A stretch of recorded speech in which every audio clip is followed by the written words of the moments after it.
Beryl is a master swordsman, perhaps the greatest alive, though he's never thought of himself that way. Now in his 40s, he leads a quiet life managing the family dojo tucked away in a rural village, far from the noise of fame or glory. One morning, while he's practicing in the yard like always, his father watches with a sigh, wishing aloud for grandchildren to brighten up the place. It's been a long time since Beryl inherited the dojo, but when it comes to his love life, nothing has really changed. He's just as unattached now as he was then. He tells his father he's simply been too busy running the dojo to focus on relationships or settling down, but the old man won't drop the subject. Half teasing, he even suggests Beryl train a promising young woman and make her his wife, but Beryl immediately rejects the idea, saying it's completely inappropriate. This dojo has been in their bloodline for ages, and Beryl has devoted himself to preserving its traditions and legacy. There was once a time when he dreamed of becoming a legendary swordmaster, a name known across the land. And though he's far beyond the skill of most, Beryl never saw himself as someone who deserved that kind of recognition. Still, he takes great pride in his role as a mentor. Many of his former students have gone on to make names for themselves, and that, more than anything, keeps him going. That evening, as the day winds down, Beryl joins his parents for dinner. His father, relentless as ever, brings up the subject of marriage again. He even tries to rope in his wife to back him up, but she takes a more gentle stance. She says there's no need to rush, though she does admit she'd love to see a grandchild someday. That comment nearly makes Beryl choke on his food. It's a nice idea in theory, but it's not like he's got anyone in his life, not even a hint of a romantic interest. Beautiful women don't just appear at your door out of nowhere.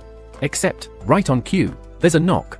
When Beryl opens the door, he finds a striking woman waiting outside. She bows politely and addresses him with respect. It takes him a moment, but he recognizes her, Aluchia Citrus, one of his most talented former students. He welcomes her in and pours tea as they catch up. He remembers how gifted she was back then, focused, sharp, and full of promise. What surprises him now is learning that she's become the commander of the Royal Knight Order. Naturally, he asks what brings her all the way out here. Aluchia explains that as commander, she's responsible for overseeing new recruit training. After considering her options, she decided to recommend Beryl for the role of sword instructor. And not just a casual suggestion, her endorsement was approved as an official imperial decree. That's why she came in person to deliver the news. Beryl never asked for such a position, and his first reaction is to decline. But before he can speak, his father jumps in with a warning. Refusing an order from the Empire might not just be rude, it could be dangerous. Aluchia quickly tries to ease the tension, assuring Beryl that no one's going to execute him over it. Still, declining would have its consequences, so accepting might be the wiser choice. She then mentions that a carriage is already waiting to take them to the capital, and she'll explain the specifics of his new role tomorrow. Beryl is taken aback by how sudden this all is, but his father doesn't seem bothered in the slightest. In fact, he waves Beryl off cheerfully, joking that he should enjoy his time in the capital, and maybe even find a nice girl while he's at it.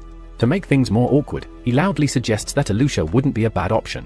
Flustered, Beryl tells him to stop, especially since it's clearly making Aluchia uneasy. Not to mention the age gap between them. Still, Aluchia mutters under her breath that she wouldn't exactly be opposed. Regardless, Beryl isn't interested in seeing what might happen if he declines the offer, so he reluctantly agrees to go.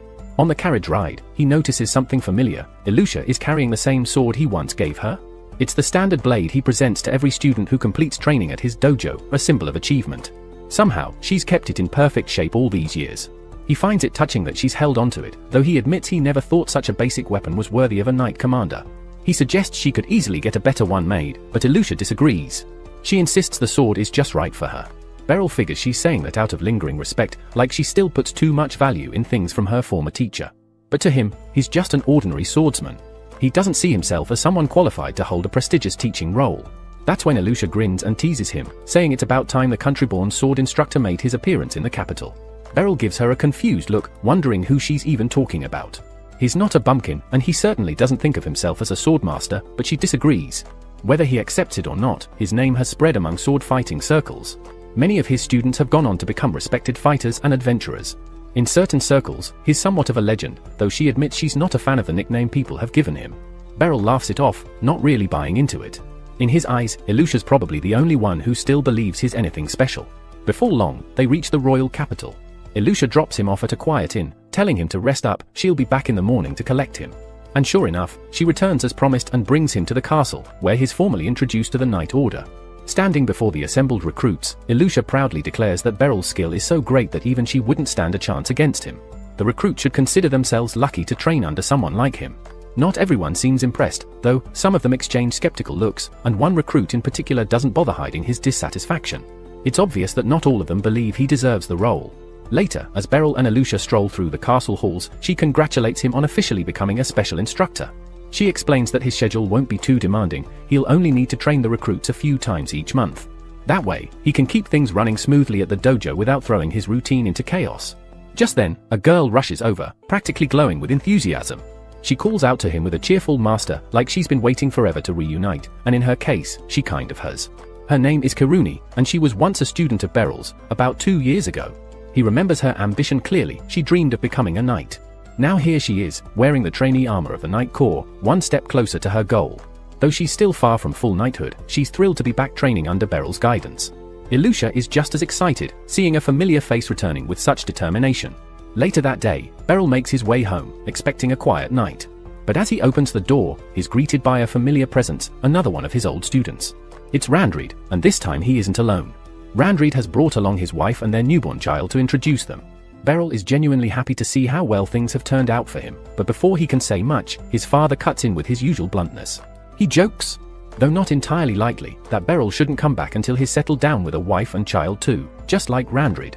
Turns out, Randreed didn't just start a family, he also reached the rare rank of Platinum Adventurer since leaving the dojo, an incredible achievement.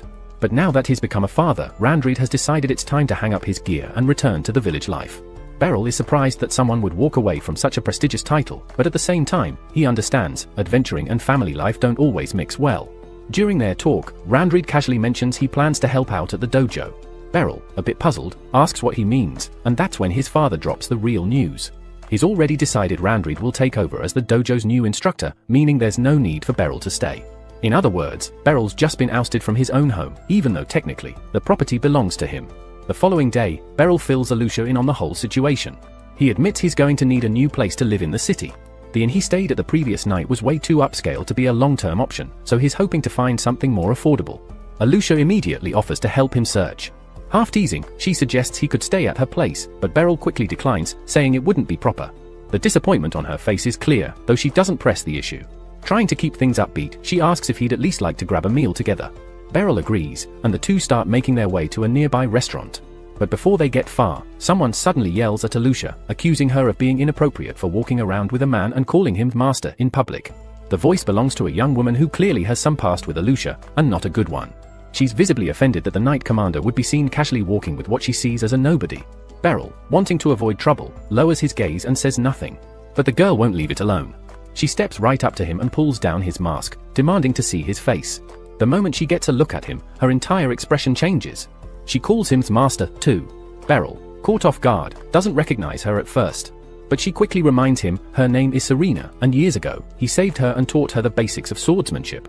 It takes him a moment, but then the memories begin to return. He recalls the day he discovered a gravely injured girl nearly 20 years ago.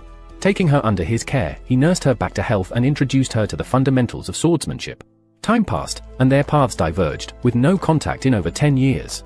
So when he learns that she has risen to the rank of a black-level adventurer, genuine surprise washes over him. Serena, the woman in question, apologizes for the long absence but wastes no time asking what business has brought him to the capital so suddenly.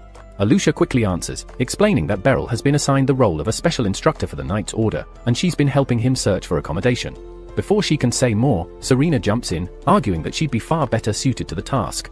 She's spent years drifting between inns, after all, and claims she knows all the best spots. It doesn't take long before the two women are locked in a verbal tug-of-war, squabbling over who's more fit to assist Beryl in finding a place to live. Caught in the middle, Beryl is bewildered by the underlying friction between them. Nevertheless, their combined, albeit argumentative, efforts ultimately lead him to a suitable inn that meets his needs. After settling in, Beryl expresses his gratitude to them both. With a weary sigh, he pleads for peace between them, citing his fraying patience after a long day filled with shouting. Out of respect for him, they both fall silent. The three then walk back in quiet companionship. Later, Beryl stands by the window, watching the two women depart in silence. He's not especially fond of the city, the constant bustle isn't his preference, but seeing so many of his former students nearby gives him a sense of familiarity. Perhaps, despite his reservations, he might not feel so alien in this place after all. The next morning, training resumes as usual for the Night Order. On the practice grounds, Vice Commander Henblitz is putting on a display of dominance, besting each sparring partner with swift, exact strikes. It's evident that his skills far exceed the others. Once his match ends, Aluchia steps forward with an announcement. There's been a change. Beryl will now oversee training sessions more frequently instead of only once a week. She declares that she, too, will be directly involved from this point onward and urges everyone to give their utmost. Beryl moves to address the group, offering a short introduction and expressing his anticipation in working with them. But before he can begin, Henblitz steps up with something to say. Henblitz informs him that anyone granted the title of Special Instructor must first prove their capability. As a matter of procedure, and without ill will, he formally challenges Beryl to a duel. It's a test of strength, meant to verify Beryl's qualification. As Vice Commander, he has every right to request it, and Aluchia quickly gives her approval. Beryl suppresses a sigh, silently wishing Aluchia would stop volunteering him for these challenges without warning. But since Henblitz made the demand, there's no turning back now. The Vice Commander suspects Beryl's presence is due more to Aluchia's favoritism than actual merit. From his perspective, just because Beryl once mentored her doesn't mean he's still suited for the role. Henblitz intends to settle the matter here and now, by defeating Beryl in front of the entire order. To his own surprise, Beryl finds himself agreeing with much of what Henblitz has said. He's never thought of himself as someone worthy of a title like Special Instructor. But losing now would cast a shadow on Aluchia, who went out of her way to support him. For her sake alone, he resolves to give this match everything he's got. The duel kicks off as Henblitz bursts forward, closing the distance between them in a flash. Beryl brings up his blade, meeting the furious flurry of attacks with calm precision. Henblitz is fast, unbelievably fast, and every strike carries crushing force. But Beryl knows the flow of battle. If he can intercept just one blow at the right moment, with the right angle, he can disrupt the rhythm. And that's exactly what he does. With one expertly timed redirection, he breaks Henblitz's balance and slips inside his guard, blade drawn for a finishing move. Henblitz freezes. In a real fight, that would have been a lethal blow. The point goes to Beryl. They return to their starting positions, and Henblitz immediately charges again, this time even quicker than before. His raw strength is undeniable, but despite the power, Beryl reads every move as though it were in slow motion. He meets each attack with practiced ease, countering without hesitation. Realizing brute strength won't be enough, Henblitz finally decides to let loose. He uses his signature move, Roaring Blade, a blinding, high-speed spin attack so forceful that most fighters can't even block it. It's a finishing move. But just as it comes crashing down, Beryl disappears. In a breath, he reappears behind Henblitz, his sword resting calmly at the man's neck. That's it. Match over. Beryl wins. Henblitz doesn't look angry, just amazed. He concedes with grace and apologizes for underestimating him. Later that evening, he throws a small party to formally welcome Beryl as the night's new instructor. Even as the celebration winds down, Henblitz can't stop wondering, how did Beryl counter that technique? When he finally asks, Beryl humbly explains he moved with a spin, letting the momentum guide him to Henblitz's blind spot. Pulling that off, though, takes flawless timing and instincts honed by experience. Henblitz chuckles, impressed by how simple Beryl makes it sound. Regardless, he's excited to learn under someone like that, and the rest of the recruits feel the same way. About a week later, two knights are sparring on the training field when Beryl strolls over to offer some advice. He's been watching them for a while and points out an issue with their spacing. He shows how overfocusing on your opponent's weapon can leave you open, giving them a chance to step in before you react. It might sound minor, but in real combat, half a step could be the difference between life and death. To Beryl, it's just a helpful tip, but the way the knights look at him, you'd think he'd revealed a sacred truth. Ever since the duel, they've treated every word from him like it's gospel. Truthfully, Beryl couldn't complain, training had been a lot smoother lately. Once the session wrapped up, he sat down to cool off. Henblitz approached him and passed over a towel. Beryl accepted it with a nod, wiping away the sweat. Not long after, Kiruti wandered over and casually asked if he had plans after this. He hadn't really thought about it, and his nonchalant answer was all she needed. With a grin, she offered to show him around the city a bit. It struck him then that he hadn't actually seen much of Baltrain, so he figured, why not? Kiruti lit up with enthusiasm and rushed off to change into more relaxed clothes. Meanwhile, Aluchia was immersed in a series of meetings with royal officials, updating them on the current state of the Night Order, particularly regarding their new instructor. She reassured them that Beryl was already outperforming expectations. With her report complete, the meeting drew to a close. People had warned her about this position. Becoming captain of the Knights meant more politics, less time for swordsmanship. But she hadn't taken the job for personal glory. She accepted the role because it was the only way to bring Beryl to the capital. Years ago, as a young girl, her parents had enrolled her in Beryl's dojo for self-defense lessons. Even then, she'd sensed that he was someone worth learning from. Under his guidance, she trained rigorously, swinging blades, hopping across logs to hone her footwork, and building her strength with basic but demanding drills. His style was unconventional, but it made wielding a sword feel natural.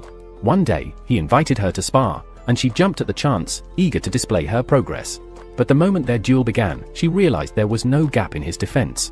Growing up under Beryl's tutelage, Aluchia assumed every instructor was as skilled as him, until that illusion shattered during a cross-dojo sparring event. Her opponent that day was clumsy and reckless, charging headfirst, no strategy, no patience. She dismantled him easily. The match ended before it could really begin. Later, as the group headed home, Beryl seemed glad his students experienced a variety of fighting styles. Curious, Aluchia asked if their dojo was just superior. After all, they'd won every match, even Beryl had bested the other school's master. But Beryl didn't like thinking in terms of superiority. Sure, they won, but what mattered most was what they learned from the match. Aluchia understood his point. Then she realized something was missing, her hairpin. She figured she dropped it at the other dojo. Since it was important to her, she ran back to look for it. Once there, she spotted the guy she had defeated earlier. He had it in his hand.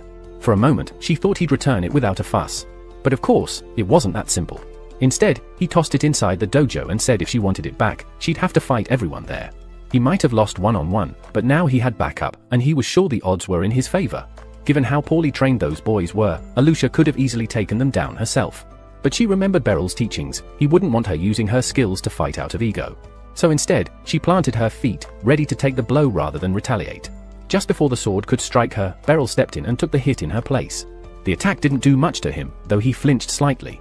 Locking eyes with the boys, he asked calmly, "Is this really the kind of swordsman you aim to become?" One of them, still not understanding how foolish he was being, tried to strike Beryl again, this time aiming for his head. But Beryl ducked with ease, and in a swift, fluid motion, disarmed him. Before the rest could react, Beryl was already intercepting their attacks, deflecting each one with precision and restraint. Before the situation could escalate any further, the dojo master burst into the room. Having heard the uproar, he arrived as quickly as he could. The shame on his face said everything. Kneeling before Beryl, he offered a heartfelt apology, vowing that nothing like this would ever happen again under his watch. On the walk back, Beryl and Aluchia walked side by side. He admitted that he had a bad feeling when she returned for her hairpin, so he followed just in case. Aluchia felt guilty that Beryl took a hit for her, but he reassured her it was nothing serious. She hadn't done anything wrong, and he didn't want her blaming herself. If anything, he held himself responsible for letting her face a risky situation without someone there to guide her. Years passed, and now Aluchia was sparring with Beryl again. His skill hadn't diminished in the slightest. But this time, she was able to keep up with him, and for the first time, she managed to land a solid strike. Beryl was sincerely impressed by her progress. He told her she was ready. It was time for her to graduate. With pride, he handed her the ceremonial sword that marked her completion of the dojo's training. By then, Aluchia had realized Beryl was completely unaware of how extraordinary he truly was. She didn't want to leave, not because she wasn't ready, but because she felt there was still more to learn from him. Yet, she didn't want to argue or burden him with hesitation. So instead, she made a quiet vow. She would prove to the world that Beryl's teachings were unmatched. That's why she joined the Knight's Order and took the entrance trials. As she expected, no one there could rival the training she had received. Even the examiners found themselves pushed to their limits trying to keep up with her. If they struggled, then they wouldn't have stood a chance against Beryl. His speed, his instinct, his ability to read an opponent before they moved, it was on another level. To Aluchia, there was no doubt Beryl was the greatest swordsman alive. But the man himself had no idea. And knowing his nature, he would have been perfectly fine living quietly, without fame or recognition. Aluchia, however, refused to let his legacy fade into obscurity. Gradually, she rose through the ranks of the Knight Order, gaining power and respect, driven by one purpose, ensuring the world saw Beryl's brilliance. A full 10 years had passed since she'd last trained under him, and during that time, he'd only grown more extraordinary. Deep down, she still feels a twinge of guilt for assigning him the role of special instructor without consulting him first, but honestly, it was the only way to pull him out of that quiet village and let others witness what she had always known. At the training arena, Aluchia approaches Hemblitz to ask how Beryl's session went. Hemblitz beams and says it was incredible. Every trainee walked away with something meaningful. Aluchia then scans the area, but Beryl is nowhere to be seen, so she asks if he's already left. Hemblitz casually mentions that Kiruni invited Beryl to take a stroll through town. The moment Aluchia hears that, a sharp pang of envy hits her. Kiruni had basically asked him on a casual outing, and now Aluchia wishes she'd had the same idea first. Elsewhere, Kiruni is guiding Beryl through the bustling city streets, eagerly pointing out hidden gems and local favorites. Beryl is quietly amazed. Compared to the calm rhythm of his home village, this place overflows with energy. Still, he's puzzled when they head toward the Western District. He assumed the notable landmarks, like the palace and Grand Cathedral, were up north. Kiruni acknowledges that he's right, but explains that after living here so long, those iconic places lose their appeal. You pass them every day, and they stop feeling unique. Beryl nods, though he admits he had been hoping to see them since it was something he'd been curious about. While they walk through the crowded market, Beryl suddenly hears someone call his name. He turns to see a young woman approaching, happily addressing him as master.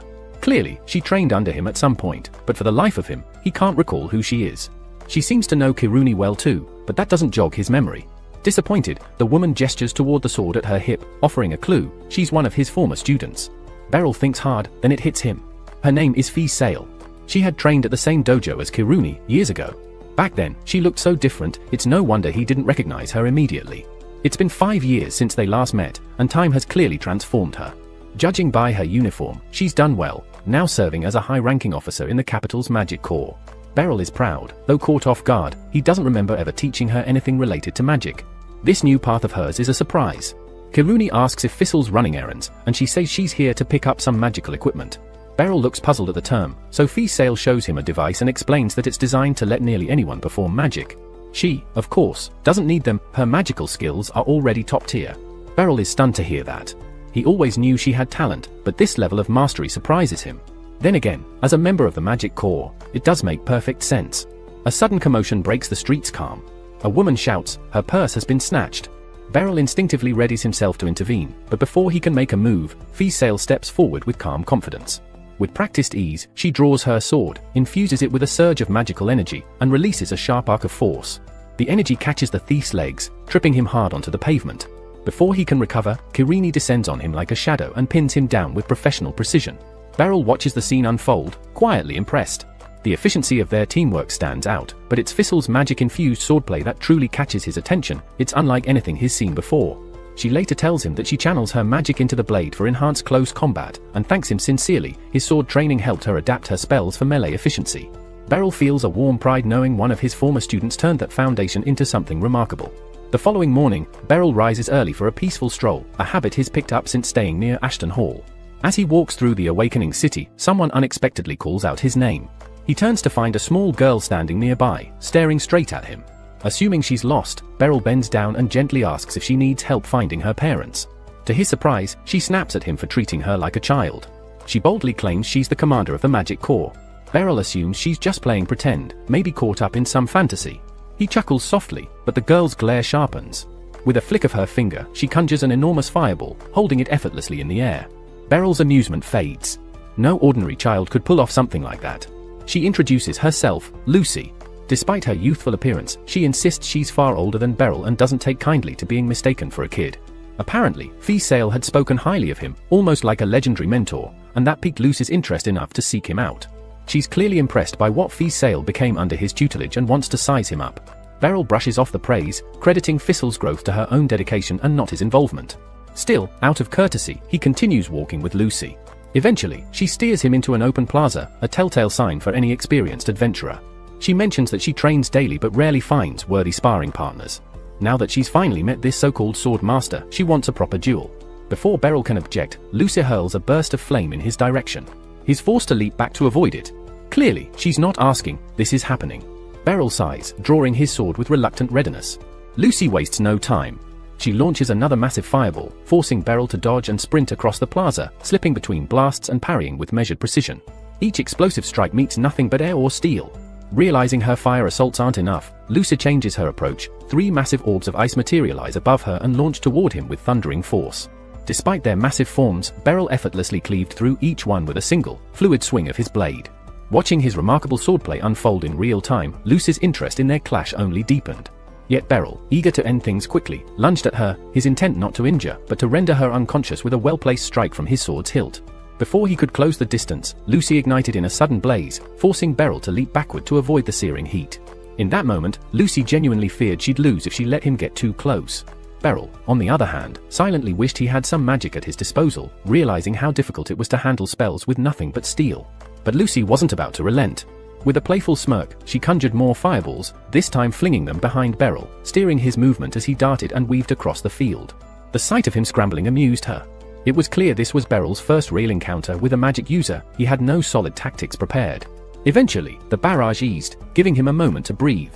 Just as he thought the pressure was over, a massive chunk of ice came crashing down from above, aimed directly at him. Beryl caught sight of it in time, meeting it with a sharp strike that sent it flying back toward Lucy. She quickly melted it with a fresh surge of fire, but the resulting burst created a thick mist that blanketed the area.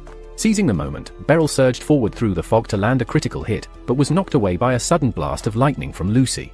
Neither had yet landed a decisive blow, and Lucy's frustration was beginning to show. She hadn't expected such a drawn-out battle.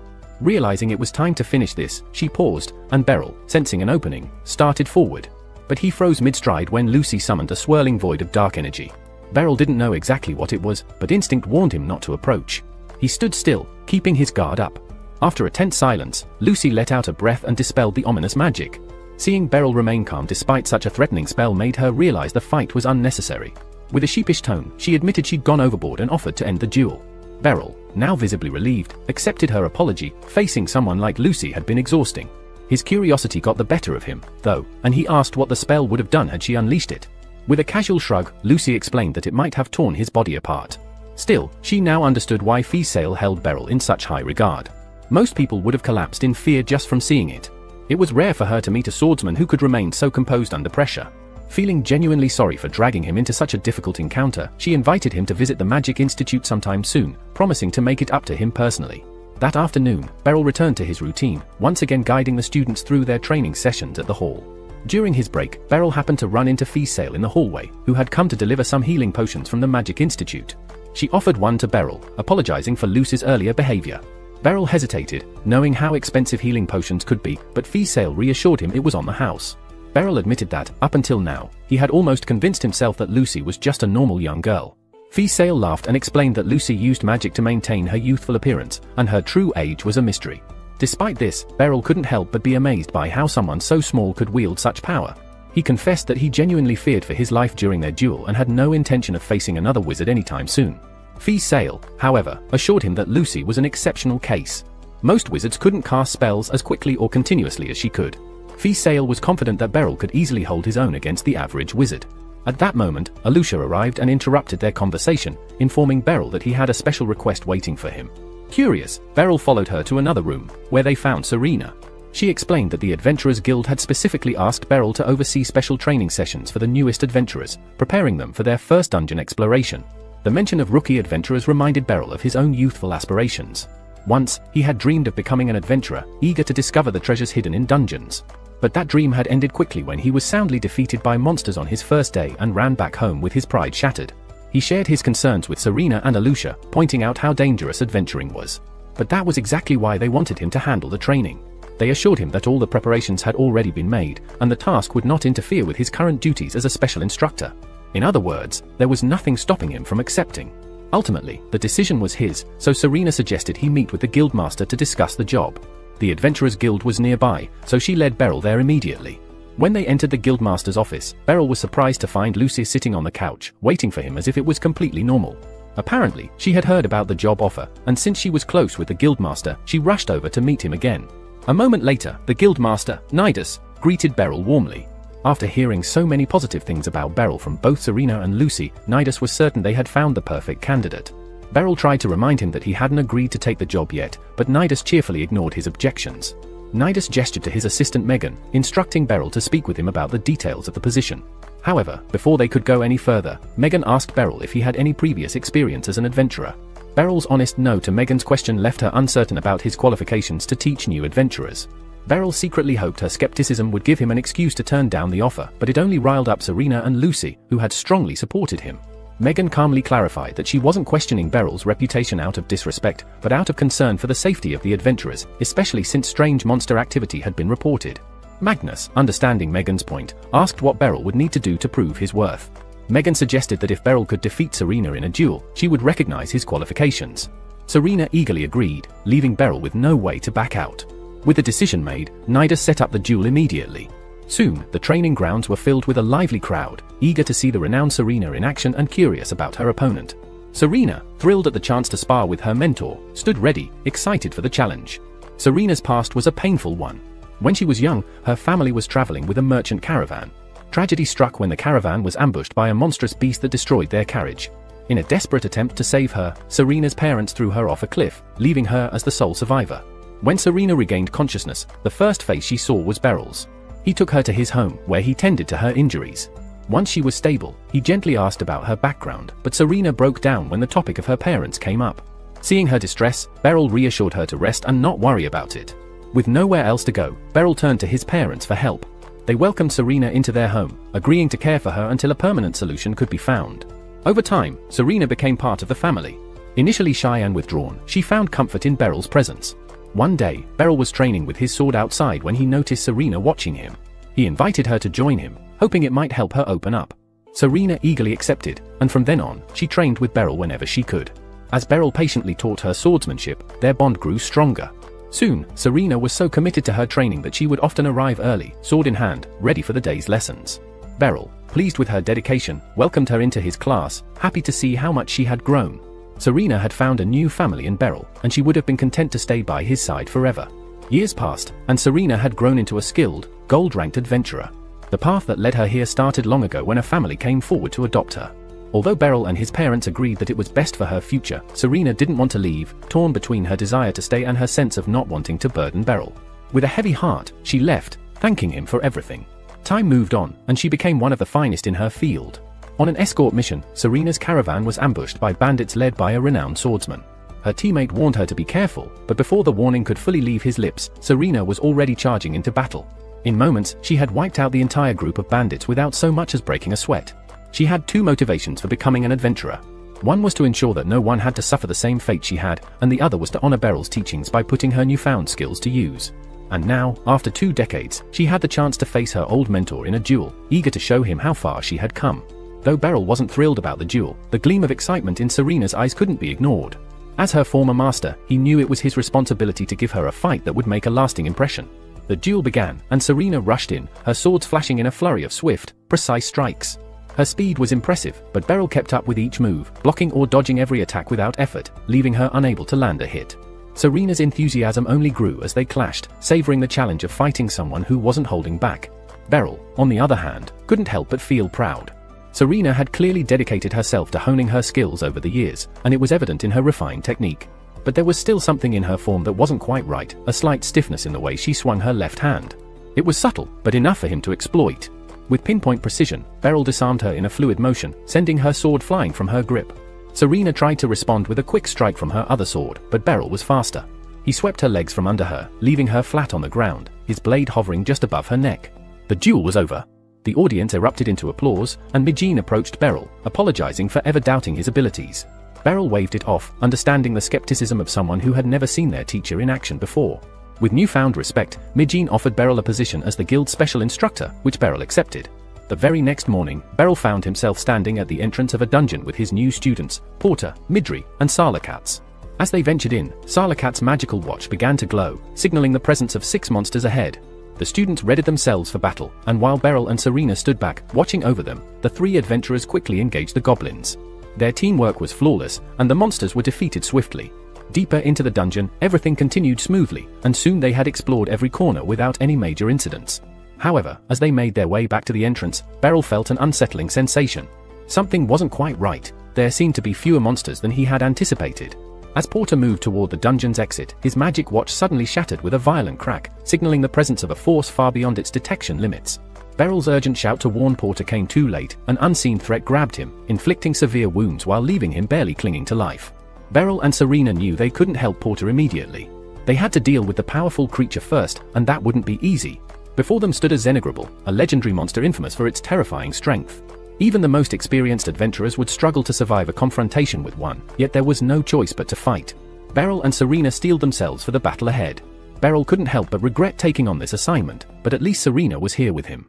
As a black-ranked adventurer, she was more than capable of handling the Griffin, or so he hoped.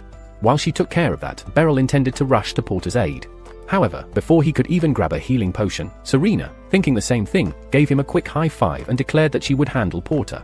Beryl didn't even have time to protest before the Griffin lunged at him, forcing him to dodge with lightning reflexes, leaving him no choice but to fight. The Griffin's claws swiped at him with frightening speed, but Beryl managed to deflect the blows with his sword.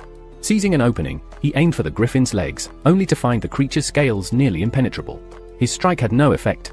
Now stuck on the defensive, Beryl's thoughts turned to how long he could hold out until Serena secured Porter's safety. But when he glanced back to check on her, he momentarily dropped his guard, narrowly avoiding the Griffin's claws. His heart raced as he fought to recover from the close call, but he was badly wounded. Beryl knew he needed a strategy, or he wouldn't last much longer. Normally, he would aim for the monster's head, but with its fire-breathing abilities, that wasn't an option. Instead, he decided to try flanking the creature, only for the Griffin to spot him and counter with a vicious tail swing. Quick to react, Beryl severed the Griffin's tail in one swift motion. The Griffin, enraged, retaliated by launching a massive fireball at him. Barely dodging it, Beryl had hoped the Griffin would become disoriented after losing its tail, but to his surprise, it charged straight at him. The Griffin crashed into Beryl with bone-shattering force. Though the impact sent waves of pain through him, he remained on his feet, using the moment to reposition and brace himself for the creature's next attack. But that proved even harder than expected. The Griffin suddenly took flight, with Beryl clinging to its back as it soared upward. A fall from this height would be certain death, and the griffin's struggle only made Beryl hold on tighter. The griffin's fury intensified, and when it finally descended, Beryl managed to leap off. But the creature wasn't done. It used its magic to heat the ground beneath it, turning the earth into molten lava. Beryl scrambled onto a nearby rock, doing his best to avoid being burned alive as the battle raged on. But Beryl isn't the only one in danger. The lava is quickly approaching the caves, and the young children trapped inside will be burned alive in mere moments. Hearing their cries for help, Beryl casts aside his own safety and dashes toward the danger. His boots provide some protection against the scorching ground, allowing him to move swiftly. He clashes with the griffin once more, but the creature's armor-like hide is still tough, and Beryl struggles to land a significant blow. The griffin retaliates by hurling another barrage of fireballs, forcing Beryl to desperately dodge and weave across the molten landscape. One explosion sends him flying, but he uses the momentum to his advantage, plunging his sword deep into the griffin's eye while airborne. The beast shrieks in pain, thrashing violently in an attempt to shake him off. The silver lining? The griffin is now partially blind with Beryl's sword embedded in its eye. The downside, however, is that Beryl is left without a weapon, defenseless against the maddened creature, which seems ready to tear him apart. Just as all hope seems lost, the griffin looks up, and from above, Serena swoops down. With lightning speed, she crashes into the griffin, sending it slamming to the ground. Before the monster can recover, Serena moves quickly, slicing its throat cleanly and ending the fight. She notices Beryl's broken sword still lodged in the griffin's ruined eye and immediately apologizes, feeling guilty for not having been there sooner. Beryl brushes off her apology, telling her that the children's safety is the priority right now. As if on cue, the kids emerge from the cave, mostly unharmed except for some minor burns. The group breathes a collective sigh of relief and heads back to the Adventurers Guild to report what happened. The Guildmaster is stunned upon hearing that they defeated a named monster. Serena quickly gives credit to Beryl, admitting that if he hadn't supported her, she might not have made it through the battle. Beryl tries to downplay it, reminding her that she delivered the final blow, but Serena refuses to take any credit. The Guildmaster, deeply impressed by their achievement, promises to repay Beryl one day for his efforts. For now, though, he extends an invitation to Beryl to join the Adventurers Guild as a full-fledged member. However, Beryl declines the offer without hesitation. Outside, Serena apologizes once again, admitting that Beryl only got dragged into the situation because she had been boasting about his strength. Beryl reassures her that it doesn't bother him, though he still feels unworthy of all the praise he's receiving. Serena insists that he truly was incredible in the fight, and she's thankful for the chance to fight alongside him. Beryl thanks her as well, acknowledging that her decisions were perfect, and it was her judgment that saved everyone. Serena humbly downplays it, but Beryl insists that she's grown into a fantastic adventurer and deserves all the recognition. The next morning, Beryl wakes up early, determined to fix his broken sword. However, since he's still unfamiliar with the capital's layout, he asks Kiruni if she can guide him to a blacksmith. He thanks her for stepping in to help on such short notice, but Kiruni casually mentions that she was already planning to visit the blacksmith, so it's no inconvenience at all. Aluchia, of course, decides to come along as well, though not out of jealousy. She claims it simply because choosing a sword is a serious decision and she wants to assist Beryl in picking wisely. Deep down, however, she knows she's missed so many opportunities to spend time with him, and she can't afford to let this one slip by. Eventually, they arrive at the blacksmith shop, where the owner, Balder, steps outside to greet Kiruni. But when his gaze lands on Beryl, he freezes, clearly stunned. It turns out that Balder was once one of Beryl's students. Despite being older than Beryl at the time, he had trained under him, believing that mastering swordsmanship would enhance his skills as a blacksmith. And judging by the impressive workshop he's built, it's clear that Balder's commitment paid off. With the group gathered, Balder asks what they need help with. Kiruni steps forward and explains that her short sword needs sharpening. Balder agrees and asks her to hand it over. Kiruni passes him the sword, and Balder inspects it closely, turning it over in his hands. After a long pause, he lets out a deep sigh, places the sword on the counter, and bluntly tells her it's beyond repair. She's completely ruined it. Aluchia remarks that it's surprising, considering how meticulous and precise Kiruni usually is during training. If the sword's truly ruined, though, there's only one explanation, and Beryl quickly catches on. He turns to Kiruni, asking her what it feels like when she holds the sword. Kiruni pauses for a moment, then replies that it feels light to her. At that, both Beryl and Balder instantly realize the problem. They explain to her that if she can't properly feel the weight of her weapon, it won't be effective for her to wield. With that settled, they decide it's time for Kiruni to get a new blade. Beryl suggests she might be better suited for a two-handed greatsword. Kiruni may be small, but her strength is enough to handle the extra weight. He hands her a greatsword to try out, and while it feels heavier than what she's used to, it's still manageable. Confident she can handle it, Kiruni decides to buy it, especially since it was Beryl's recommendation. Plus, it looks great slung across her back. Now that Kiruni's situation is taken care of, Beryl starts looking for a replacement for his own broken sword. However, Aluchia quickly interjects, insisting that someone of his skill should have a custom-forged weapon. Beryl, though, isn't convinced and figures that any good quality sword from here will suffice. As he continues to browse, the door suddenly bursts open and Serena enters, carrying a huge sack over her shoulder. The moment Aluchia and Serena lock eyes, they start arguing, as always, unable to stand each other. Beryl steps in to break things up, redirecting the conversation and asking Serena why she's there. Sherinhan tells Balder that she has a special request for him.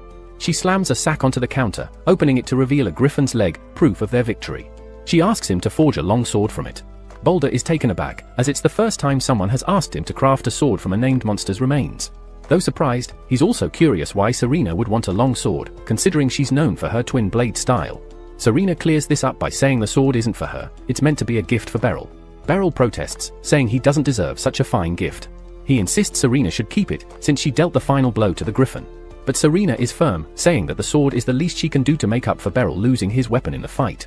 Balder chimes in, urging Beryl to just accept the gift, not because he's backing Serena, but because he's thrilled at the idea of crafting a legendary sword from rare materials. Reluctantly, Beryl agrees, though he tells Balder to keep it simple and avoid anything outlandish. Balder solemnly promises that the sword will be practical, but the gleam in his eye suggests otherwise.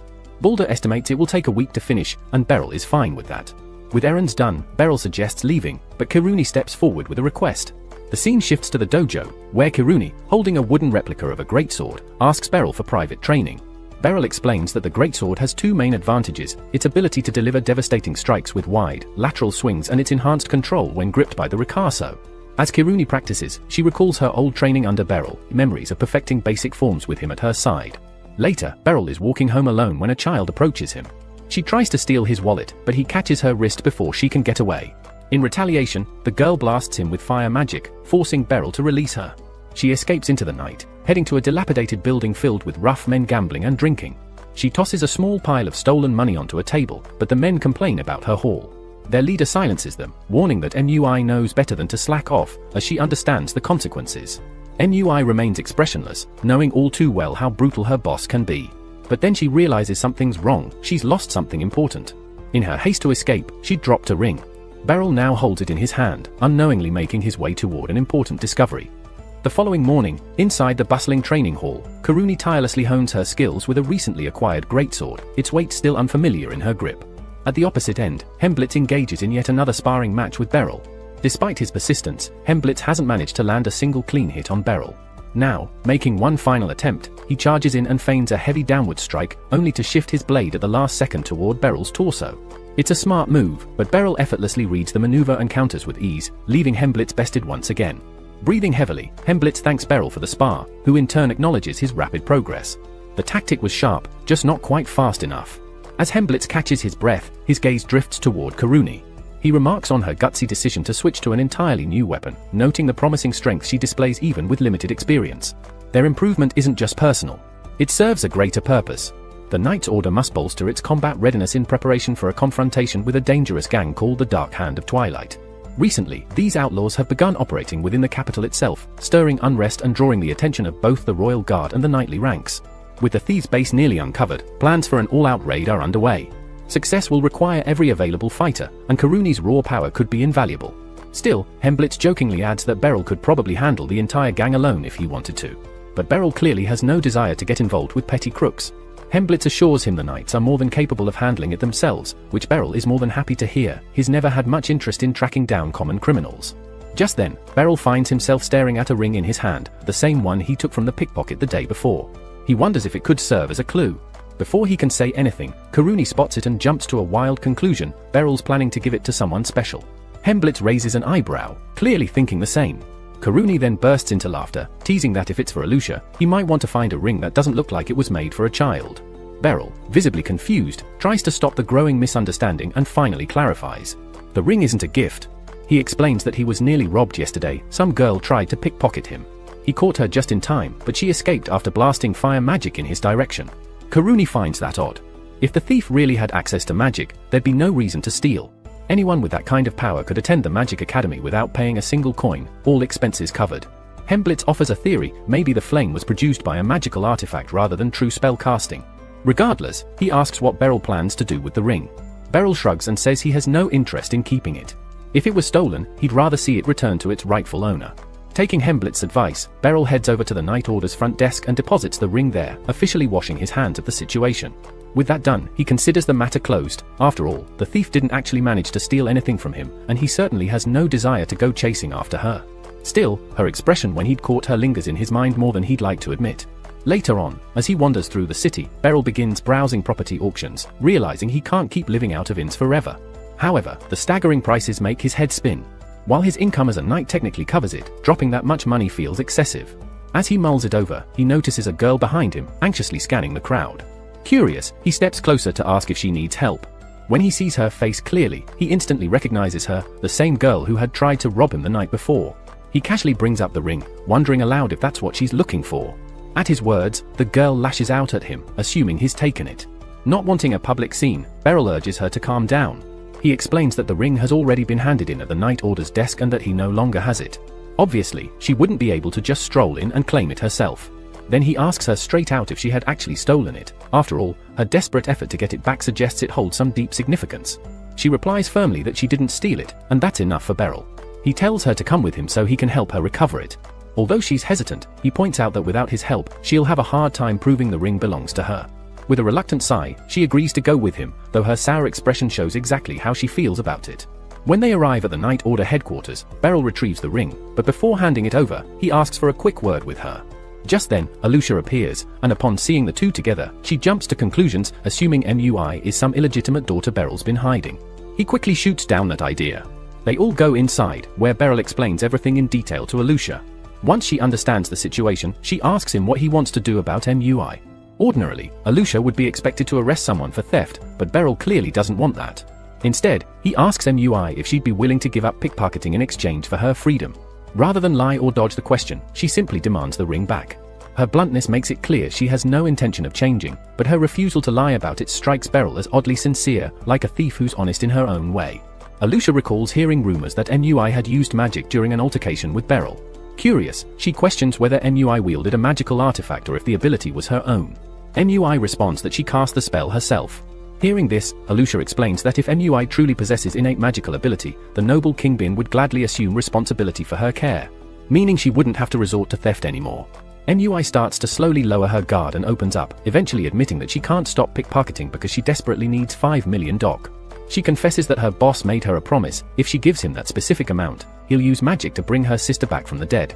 But time isn't on her side, and earning that kind of money legally just isn't realistic for her. So, she turned to stealing.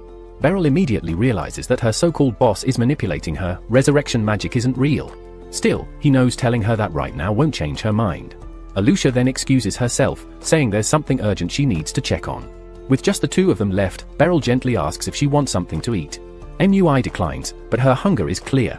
Thinking quickly, Beryl steps away and returns moments later with a loaf of bread. As soon as he offers it, MUI snatches it and devours it without hesitation.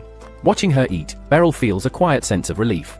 He's been concerned about her ever since he saw the pain in her eyes the day before, so being able to help her now, no matter how small the gesture, brings him some comfort. Once she finishes, Beryl hands back the ring she came for. With her mission complete, MUI says she's going to leave. But just as she's about to exit, Lucy bursts in, having been tipped off by Aluchia about MUI's magical potential. Introducing herself as the head of a prestigious group of mags, Lucy enthusiastically invites MUI to train at a magic academy, making it clear they always welcome new talents. MUI declines the offer, insisting that joining the academy won't help her reach her $5 million goal. When Lucy presses her about the reason behind the hefty sum, MUI admits it's meant to pay a sorcerer who claimed he could bring her sister back to life. Upon hearing this, Lucy's tone shifts. She bluntly tells MUI she's being lied to, no such resurrection spell exists. But MUI clings to her belief, convinced she witnessed it herself. In her memory, she saw the so-called mage move her sister's body slightly, and in her overwhelming grief, it felt like a miracle. The man then demanded $5 million to complete the ritual. Since that day, MUI has turned to theft, determined to pay the price. Though Lucy is deeply sympathetic, she doesn't waver. She firmly reiterates that the promise of resurrection is a cruel fabrication, and no amount of money will change that. MUI lashes out at Lucy, accusing her of deception. But Lucy calmly counters, explaining that she's a highly esteemed mage who has spent centuries mastering the arcane. If resurrection spells truly existed, she insists, she would have known about them long before any obscure conjurer. Her words begin to shake MUI's confidence, leading her to suspect she may have been tricked. Lucy then presses her to reveal the identity of the magic user who made such claims. MUI eyes Lucy warily, questioning her motives. Lucy responds with cool certainty. She intends to confront the mage face to face to verify whether the man can truly raise the dead or if he's feeding false hope. If, by some miracle, his claims prove true, she promises to cover the $5 million required to bring MUI's sister back. But if he's a fraud, then he's disrespected the dead, something Lucy cannot let go unpunished. After a moment's hesitation, MUI reveals the wizard's name, Twilight, also the name of the infamous ringleader of the Twilight thieves. Lucy immediately demands that MUI leave the matter to her. Lucia offers to assist, but her status as a knight would cause too much attention, so she asks Beryl to join Lucy instead. Soon, they arrive at the entrance of Twilight's base, and Beryl is taken aback that the hideout of a notorious gang sits just off a busy thoroughfare. He silently wishes he'd brought a real sword, but Lucy tells him his skills are more than enough, even with just a wooden blade, to deal with petty criminals. Without hesitation, she blasts open the front door, alerting the entire den. One bandit reaches for her chest, but Lucy reacts instantly, sending him flying with a burst of magic, dismissing him as an annoyance. She then tells Beryl to deal with the rest as she heads straight for Twilight. The other thieves catch sight of MUI lurking near the entrance and recognize her as the one who betrayed them. One charges at her in rage, but Beryl quickly intercepts him, jabbing the man in the throat with his wooden weapon. It might not be lethal, but it hurts enough to make them reconsider. The blow leaves no question, Beryl's not holding back, and neither is Lucy. While Beryl battles the enemies upstairs, Lucy descends into the basement to confront Twilight. The moment she enters, he activates a magical trinket, launching shards of ice toward her. But Lucy, being a highly adept mage, isn't fazed. She dissolves the icy barrage with ease. Twilight quickly switches tactics, pulling out another magical device that lifts Lucy off the ground using telekinesis. She instantly realizes this must be the trick he used to manipulate MUI's sister's body. Twilight doesn't bother hiding the truth. He arrogantly admits to using telekinesis to animate the corpse, deceiving MUI into believing he could bring the dead back to life. He mocks her for falling for such an obvious lie. He conjures a fireball, intending to end the fight, but Lucy has had enough. She retaliates with a powerful gust of wind that sends Twilight crashing unconscious into the wall. Meanwhile, Beryl is wrapping up the fight upstairs, having taken down most of the goons. One of them, barely conscious, starts ranting about how MUI should have been grateful to Twilight for everything he'd done. That comment pushes Beryl over the edge, and with a swift strike to the throat, the thug is silenced. Soon after, Lucy emerges from the basement, dragging Twilight's limp form behind her. She gives him a harsh ultimatum, come clean to MUI, or be knocked out again. Backed into a corner, Twilight confesses the truth, the resurrection magic was all a sham. MUI, overwhelmed by grief, realizes her sister is truly gone and that she had been clinging to a false hope. With the fight concluded and the criminals subdued, Lucy informs the group she'll summon the Knight's Order to make the arrests official. Shortly thereafter, the gang of captured outlaws is loaded into a prison wagon. Aluchia expresses her gratitude to Beryl and Lucy for their help. But the matter isn't fully resolved. The artifacts Twilight had used were far too advanced for someone of his status to possess. It suggests a larger conspiracy, someone more powerful is orchestrating events from the shadows. As the prisoners are carted away, a mysterious figure, cloaked and concealed, watches silently from a distance.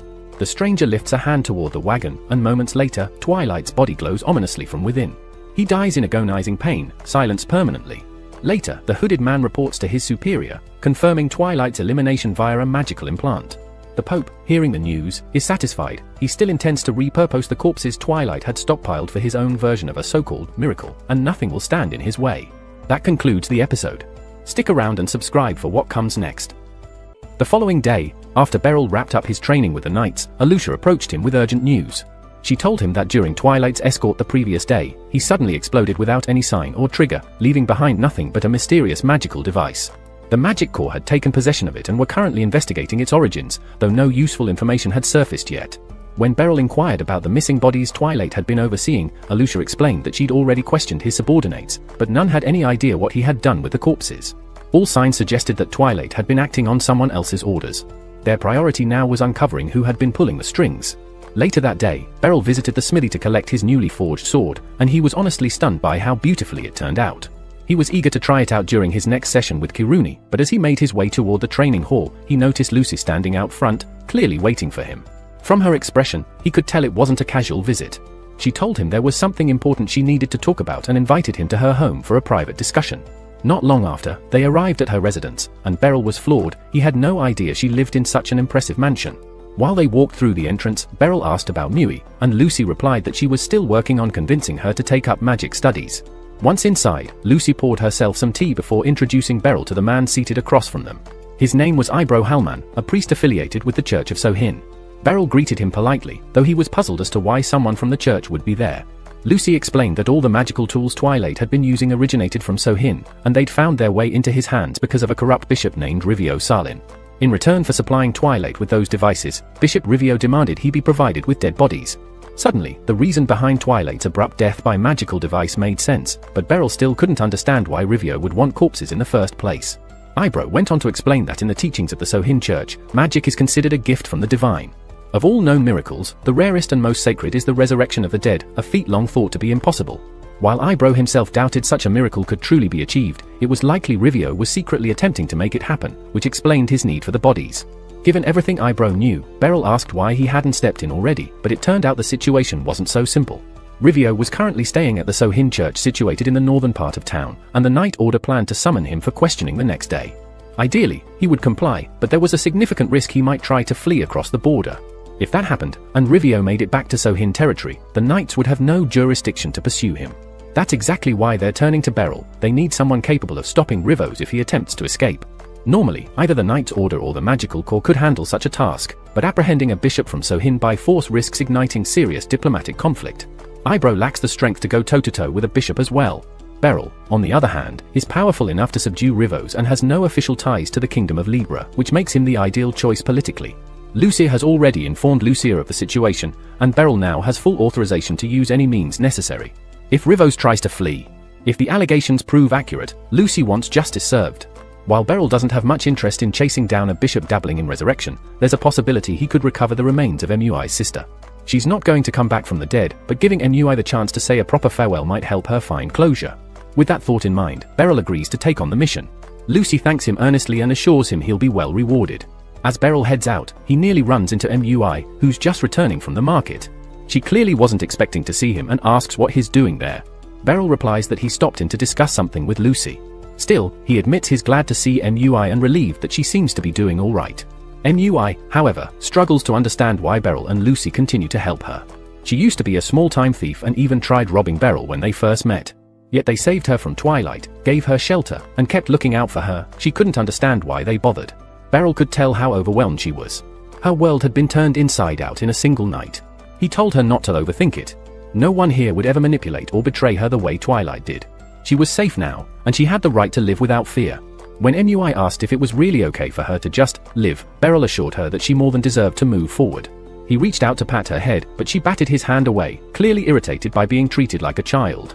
Beryl let it go, knowing she would open up when she was ready. A short while later, he left Lucy's home. That night, Beryl silently scouted the church in the northern district, watching for any signs that Rivos might be preparing to bolt. Sure enough, he spotted Rivos and his followers hurriedly packing up, clearly intending to leave the country. Beryl tried circling around to cut them off through the back, but a cloaked figure blocked his path. The man recognized Beryl immediately as the one who dismantled Twilight's entire crew, and apparently, he had been expecting him to show up. Beryl had anticipated trouble, but he still attempted to inform them that Rivos was required to appear for questioning the next day and was under a travel restriction. Predictably, the hooded figure disregarded the warning and summoned 3 armed fighters to deal with Beryl instead. He even authorized them to use magic, prompting the trio to link their swords and chant in unison, unleashing a spell that drastically increased their speed and strength. With their enhanced abilities, they became significantly faster, and Beryl braced himself for a serious fight. While the swordsman kept him occupied, Rivos and the hooded figure retreated back into the church to collect the rest of their belongings before making their escape. It had been a long while since Beryl had been forced into a fight where holding back wasn't an option. This time, it was kill or be killed. As the first opponent lunged, Beryl swiftly stepped aside and slashed him across the chest. Realizing how dangerous he truly was, the remaining 2 attackers teamed up to press him harder, trying to stall until reinforcements could arrive. Soon, Beryl found himself surrounded by 5 enemies, all empowered by magic. Even for him, this was a dangerous situation. Fortunately, he wasn't alone. Just as one fighter prepared to strike him down, a gust of wind knocked the sword clean from the man's hand. Faisal dashed to Beryl's side, declaring her support, with Karunar arriving close behind. Still, Beryl was puzzled as to why they had shown up at all. After all, he had been sent alone specifically to avoid dragging the Knights Order or Magic Corps into the conflict. The 2 assured him they hadn't come under official orders, they were simply nearby, saw he was in danger, and chose to intervene. Beryl wasn't fully convinced, but in truth, he was relieved to have help. The 3 quickly began pushing back their opponents. During one intense clash, Beryl locked blades with an enemy, only for the blue energy surrounding the man to suddenly vanish. The fighter froze, then collapsed, and Beryl knocked him out while trying to make sense of what had just occurred. Faisal suggested that the spell they used to enhance themselves was starting to wear off, leaving them weakened by magical backlash. With their strength fading, defeating them would be easier. Still, more enemy forces were closing in, so Faisal and Karuna urged Beryl to go after Rivios while they held the line. Grateful for their help, Beryl rushed into the church, determined to catch Rivios. But just as he neared his target, Spur stepped in to block his advance, giving Rivios time to start casting a powerful spell. Spur smirked, telling Beryl he was about to witness Rivios' ultimate goal, resurrecting the dead. As Rivios finished his incantation, several nearby coffins began to tremble uncontrollably. A few seconds later, their lids burst open as the corpses inside twitched to life. His experiment had worked, at least partially. These weren't truly revived beings but rather mindless husks animated by crude necromancy. Among them, Beryl spotted a familiar face, MUI's sister, and his stomach turned. He remembered how earnestly MUI had begged for her return. But this mockery of life wasn't what anyone had wished for. The reunion that should have been a miracle was instead a nightmare. One of the undead lunged at Beryl, grabbing at his ankle. Without hesitation, he brought his blade down, cleaving the creature's head clean off. Blue flames erupted from the severed body, vanishing it completely. Beryl moved with grim resolve, cutting down the others one by one until only MUI's sister remained. He had hoped to preserve her body, perhaps to allow MUI to say goodbye properly. But now, there was no choice. Gently, he wrapped his arms around her one last time and whispered an apology before driving his sword through her neck. She dissolved in the same brilliant blue fire, leaving behind only a ring that clattered to the ground. Before he could mourn, Spur came charging in with renewed fury. Beryl parried the first strike, but Spur was faster and more skilled than expected. A sharp pain tore through his shoulder as Spur's blade pierced him. Even so, Beryl refused to back down. He gritted his teeth, adjusted his stance, and counterattacked. When Spur swung again, Beryl narrowly dodged and delivered a slash to his opponent's shoulder. Spur hesitated, surprised that an older warrior could still move with such precision and force, even after using magic to enhance his own strength. But Spur wasn't done. In a reckless move, he plunged a dagger into his own side, turning pain into raw power. He came at Beryl again with a brutal flurry of blows. Beryl blocked what he could, but shallow cuts and scrapes began to multiply across his arms and chest. This was easily one of the fiercest duels he had faced in years. Realizing he couldn't win through force alone, Beryl changed tactics. As Spur lunged again, Beryl didn't evade. Instead, he let the sword strike his arm deliberately, using the moment of contact to disrupt Spur's momentum. It cost him dearly, the wound was deep, but it gave him the perfect angle. He lashed out with a swift, powerful slash, tearing across Spur's torso. That blow should have been the end, yet somehow Spur refused to fall.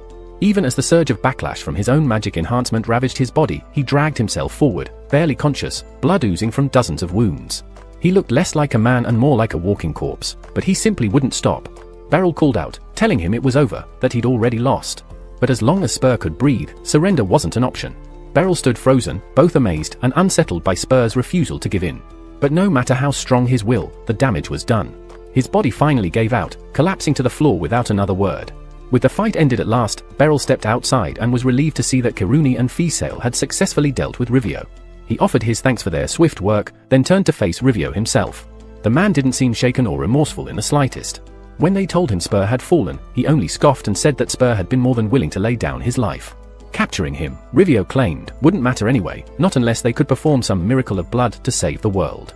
Beryl didn't understand what the man was talking about, brushing it off as meaningless fanaticism. The following morning, Beryl visited Lucy to bring her up to speed on everything that had occurred. He still couldn't shake the guilt about not recovering MUI's sister's body. Sensing his mood, Lucy smiled and told him to come with her. She had a surprise. She led him to a charming house in the middle of town and, with a grin, told him it was his. Beryl blinked in disbelief. He'd been looking for a place to live, and now one had just fallen into his lap. Lucy encouraged him to check it out, and when he opened the door, he was shocked to see MUI sweeping the hallway. Stunned, he asked what she was doing there. Lucy explained that after their conversation the night before, MUI had finally agreed to enroll in the Magic Academy. But since she needed a legal guardian to do so, she would now be staying with Beryl, who would take on that role from here on out. And that's where this episode ends. Be sure to stick around for what comes next. It's been 5 days since Barrow settled into his new home.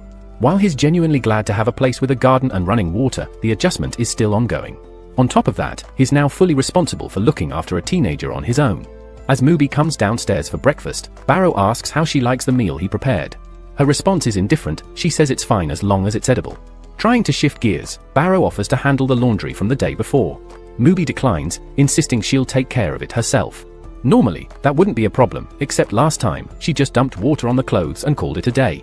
An awkward pause follows until Mubi breaks the silence, not to start a conversation, but simply to ask if she can use the bathroom. Barrow gently reminds her that this is her home too, she doesn't need to ask for permission for things like that. Mubi acknowledges this and says she won't ask again, but the way she says it makes Barrow think this might come up again. He's worked alongside teens her age before, but actually raising one is a whole different experience. If things are going to work out, he'll need to break through her wall of distance somehow. He remembers Kirumi and Fiesel really like the skewer sold at the market, so he buys one for Mubi to try. When he asks if she likes it, she says yes, but her face doesn't really show much emotion. Looking for more ways to bond, Barrow suggests they go see a play at the theatre. When he invites her, Mubi agrees to come along. They watch the performance together, and afterward, they actually talk about it, a small but meaningful step toward building a connection. The next morning marks Mubi's first day at school. Barrow walks with her to show his support, even though she insists it's unnecessary. He explains that, as her guardian, he needs to at least visit the school once, not that he's particularly interested in the Magic Institute itself. When they arrive at the entrance, the campus turns out to be even bigger than Barrow expected, and it's clear they might need help finding their way. Just then, a woman walks up and asks if they're the new transfer student and her guardian. Barrow confirms they are, and she introduces herself as Kinera, one of the institute's teachers. She kindly offers to give them a tour, and Barrow gratefully accepts. He already had no clue where to begin navigating the place. As they walk down the hallways, Kinera brings up a question. She wants to know who recommended Barrow and Mubi to the Magic Institute. Barrow tells her it was Lucy. Kinera is caught off guard. She's surprised that the head of the Magic Institute personally invited them.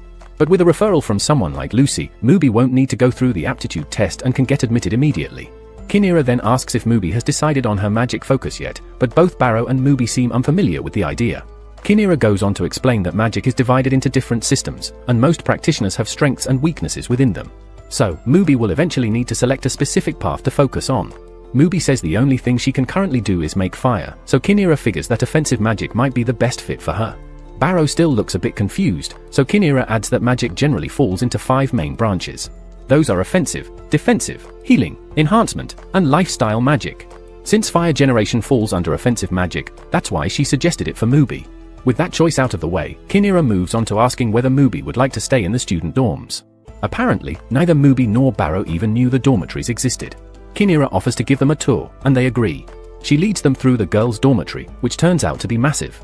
It includes a cafeteria that serves 3 meals a day, spacious baths, and private, fully equipped rooms for each resident. Mubi seems to really like what she sees, and even Barrow is impressed by the setup. Still, he's concerned about whether Mubi will be able to connect with the other students. She keeps her distance and tends to brush him off when he talks to her, so he wonders if she might be better off staying at home a little longer. Then it occurs to him maybe she's only cold toward him because he's older. She might get along better with kids her own age. While heading back, they walk past a sausage stand advertising some sort of special, so Barrow asks Mubi if she's okay with stopping there to eat. She doesn't mind, but when they enter, the place is packed with sausage lovers and there's nowhere to sit. Just as Barrow thinks they should leave, he hears someone calling his name.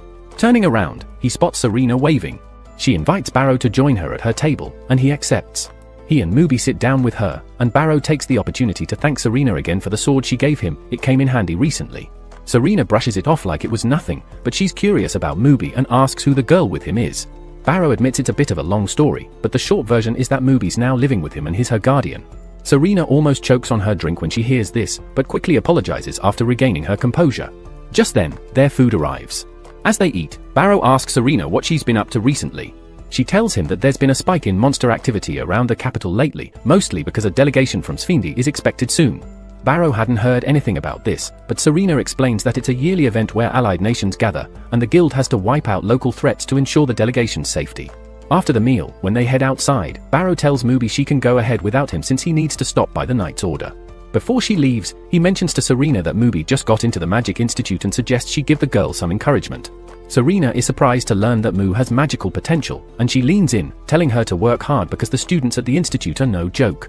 Now that Barrow's looking after her, she better not fall behind. Mu shrugs and says she already knows how strong Barrow is, even if he's kind of an old man.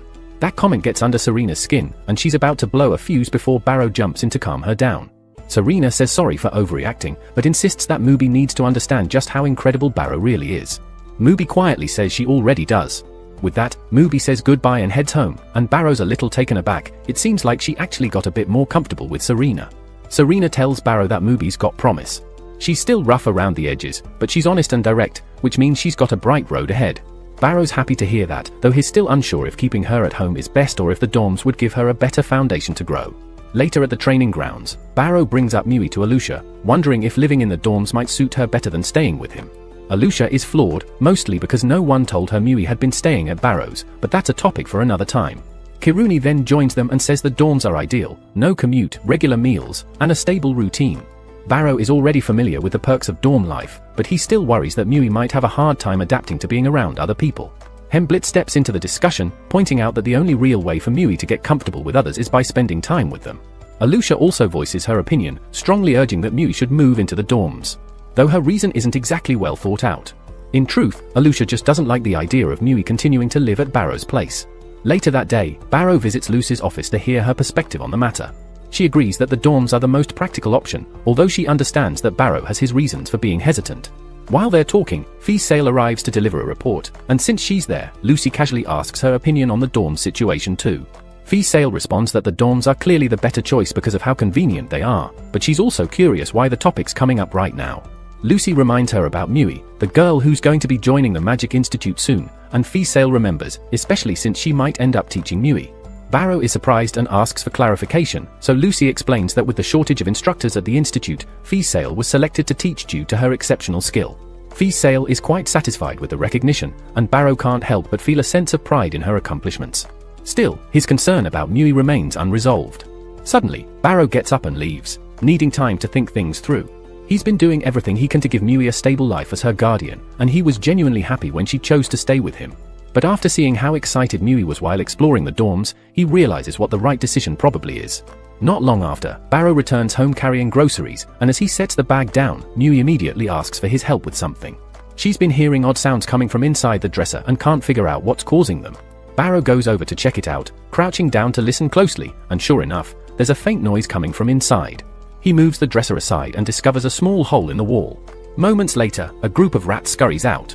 Mui barely reacts, used to living around rats all her life.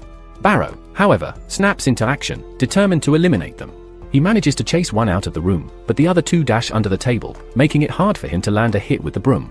Thinking fast, Barrow takes off his shirt and tries to use it to trap them, but the rats are quick and keep slipping away. Eventually, Barrow snaps and overturns the entire table, crushing one of the rats beneath it, leaving just one left to handle. He follows the last rat into the bathroom, where it darts around the bathtub, forcing Barrow to try catching it with his bare hands. He would have no trouble grabbing it if it were a person, but the erratic movements of a rat throw him off, causing him to swipe blindly. The rat keeps slipping past him, even scurrying over his arm to dodge his grasp. Just as it's about to make its escape, Mui suddenly intervenes by igniting a small flame to block its path. The rat is startled and leaps backward, hesitating just long enough for Barrow to catch it in midair. With the final rat secured, Barrow is surprised and grateful that Mui stepped in to help, especially since she didn't seem concerned about the rats before. Later, he borrows some rat repellent from a neighbor to prevent any more intrusions and heads back to the kitchen to start preparing dinner. He begins to realize that Mui might not be as aloof as he first thought. She came to him when she heard the commotion and even assisted in catching the rat, despite claiming it wasn't important. Seeing her willingness to work with him makes Barrow think she might be warming up to life at home. Right then, Mui walks into the kitchen, and Barrow lets her know that dinner is still in progress. To his surprise, Mui offers to help him cook, a gesture that lifts Barrow's spirits, suggesting she's becoming more comfortable with their arrangement. Not long after, the two of them sit down to eat, and Barrow thanks her for the help. She brushes it off but mentions that she's aiming to improve her cooking so she can eventually take over making meals. Barrow is slightly confused, since the dorms provide all student meals. But Mui quickly explains that she doesn't want to live in the dorms, she would rather stay at Barrow's place and commute to school. Barrow tries to convince her the dorm would be more convenient, but her mind is made up. She says Barrow has always treated her with kindness, and she wants to return the favor by supporting him however she can. Touched by her words, Barrow agrees to let her stay, recognizing how much she values their time together. That brings episode 7 to a close. Be sure to subscribe so you don't miss what's coming next. A few days go by, and after wrapping up his training session, Aluchia approaches Beryl with something on her mind. She brings up a serious topic: his wardrobe desperately needs an upgrade. A delegation from the Kingdom of Sphindi is expected soon, and the knights have been given the responsibility of ensuring the visiting dignitaries are well protected throughout their stay.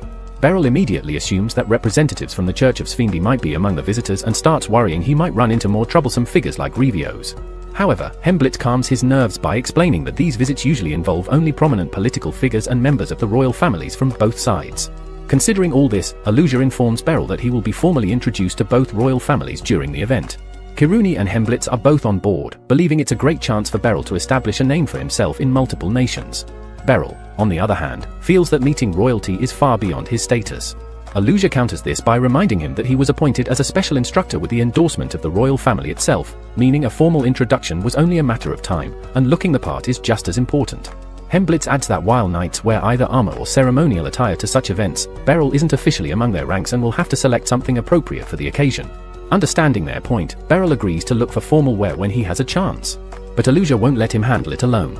In truth, one of her motivations for bringing this up was her long-standing desire to spend more time with Beryl, so she quickly comes up with a reason, claiming he's unfamiliar with the capital shops and will need her guidance. Beryl doesn't see any problem with her tagging along, which makes Aluchia quite happy, finally getting the opportunity to enjoy some time together. She asks him to meet her the following afternoon but mentions she has a few official duties to attend to in the meantime. After she leaves, Kiruni quietly asks Hemblitz if he noticed how determined Aluchia was about going shopping with Beryl. Hemblitz assumes it's just her taking care of his public image as his mentee, but Kiruni isn't convinced. She suspects there's something more meaningful behind Aluchia's enthusiasm. Later that evening, when Beryl arrives home, MUI tells him a package came earlier. Upon checking it out, Beryl finds a note attached. It's from Ibroy, expressing his thanks for all the help Beryl had given him. As a token of appreciation, Ibroy sent a generous assortment of outfits specially chosen for MUI. MUI isn't sure these fancy outfits are her style, but Beryl encourages her to check them out. There might be a few she'll end up liking. For now, though, it's time to eat. They sit down at the table and begin their meal. As they eat, Beryl shares that he'll soon be tasked with protecting some high-profile individuals at his job, so he needs appropriate attire for the assignment. He plans to go shopping tomorrow afternoon with Aluchia. MUI remembers Aluchia, the silver-haired girl she met before, and when Beryl casually asks if she wants to come along, she politely refuses. It's clear to her that Aluchia wants this to be a date, and she doesn't want to interfere. The next day, Beryl meets up with Aluchia just as they planned. It's the first time he's seen Aluchia dressed casually, and he's a bit surprised at how good she looks. Aluchia thanks him with a smile, happy he noticed, but reminds him they need to get going. As the two walk away, Kiruni and Hemblitz sneak out from behind the corner where they were hiding. Kiruni already knows exactly which boutique Aluchia intends to visit, so she's mapped out a discreet path for spying without being spotted. Hemblitz scolds her for meddling in what's clearly meant to be a private outing, but she shoots back that he's no better for joining her. Aluchia takes Beryl to one of her favorite clothing stores, but he feels a bit out of place in the upscale setting. When Aluchia walks in, the manager greets her by name and offers assistance. She tells him she's just browsing for now, and he assures her he's nearby if needed. Beryl finds the manager very courteous, but the abundance of clothing makes it difficult for him to figure out where to start. Unsure of his fashion sense, he decides to lean on Aluchia's opinion. But when she finally picks something out, Beryl is stunned to see her taste might be even worse than his. The manager approaches and enthusiastically praises Aluchia's choice, but Beryl instantly sees through the compliment, clearly a ploy to secure a sale. Knowing the attire won't go over well with the delegation, he gently proposes they keep looking before deciding on anything. Realizing that relying entirely on Aluchia will end in disaster, Beryl decides it's time to take initiative. He surveys the store and finally spots a suit tucked away in the corner that looks just right for him. Aluchia voices her dissatisfaction, saying the outfit lacks the flair she prefers, but Beryl is drawn to its simple and tidy design. It's exactly what he had in mind, and it appears quite cozy too. While Aluchia isn't won over by his selection, she accepts that the final decision is his, and if he's satisfied with it, she won't argue. She informs the store manager to hold on to the outfit for now, explaining they plan to explore a few more stores before making a firm choice. Truthfully, if it were entirely up to him, Beryl would have just gone ahead and bought the suit on the spot. Still, since Aluchia is taking the time to assist him, he doesn't want to completely ignore her input. After stepping out of the store, Aluchia recommends grabbing lunch at a nearby cafe before continuing their shopping spree. Meanwhile, Kirumi and Hemblitz are still covertly observing from a distance, and by now, Kirumi is deeply engrossed in what she views as Aluchia's unfolding love story. Aluchia then brings Beryl to one of her favorite dining spots in the area. While the place is a bit more upscale than what Beryl is used to, he welcomes the chance to try something outside his norm. Their food arrives quickly, and everything seems to be going smoothly for Aluchia. A relaxing meal in a refined setting after a shopping trip feels like an ideal date to her, and her heart races with anticipation. At another table close by, Kirumi and Hemblitz are quietly watching the pair. They're both somewhat astonished, having never seen Aluchia this happy before. Kirumi suspects her joyful mood is thanks to Beryl's company, but Hemblitz raises a humorous point. If simply shopping and dining together qualifies as a date, then doesn't that technically mean he and Kirumi are also on one? Later, as the day winds down, Beryl and Aluchia return from their outing. Beryl expresses some guilt, admitting that despite visiting many stores, he ultimately settled on the very first suit he saw. Aluchia reassures him, saying it's perfectly fine as long as his content, and besides, she had a genuinely wonderful time. They part ways, and as Beryl walks off, Aluchia lingers for a moment, quietly watching him disappear into the distance. Still hidden nearby, Hemblitz and Kirumi continue their surveillance, until Hemblitz, now full of curiosity, decides it's time to approach Aluchia directly. He steps out from behind the corner, first apologizing for tailing her all day. Aluchia, however, doesn't mind. She's confident she hasn't done anything to be ashamed of. With that out of the way, Hemblitz says he has something he'd like to ask. When Aluchia agrees to hear him out, he takes the chance to ask her how she truly feels about Beryl. The next day, Kirumi meets up with Hemblitz at the training grounds and apologizes for abandoning him the previous day after he revealed himself. Hemblitz tells her it's no problem, and to ease her mind, he adds that he deliberately didn't mention her role in the spying when he spoke to Aluchia. Even so, Kirumi feels an even deeper sense of guilt. After all, she was the one who convinced Hemblitz to come in the first place. Just then, Aluchia arrives. Hemblitz greets her as usual, but Kirumi, still feeling uneasy, quietly excuses herself, saying she's going to work on her sword skills for a while. Hemblitz finds himself lost in thought, recalling what happened the day before when he asked Aluchia what she truly thought about Beryl. Her response was simple: she just wanted him to be happy. That answer has been lingering in Hemblitz's mind ever since, and he's been trying to figure out what she really meant. Before he can dwell on it any further, Aluchia breaks the silence and offers a quick apology, informing him that she needs to take over the training hall for a while. Hemblitz asks why, and she calmly explains that she plans to challenge Beryl to a sparring match when he arrives. Hemblitz is taken aback by this, but Aluchia explains that having Beryl go head-to-head with the Knight Commander will help solidify everyone's trust in him. Hemblitz sees her point. Even if Beryl loses, it would show the others that he's capable of standing against someone of her caliber, which in turn would affirm his role as their instructor. Still, Hemblitz voices his doubts, wondering aloud if that's really the only reason she's doing this. Aluchia then confesses that if she wins the duel, she intends to share something personal with Beryl, but doesn't elaborate.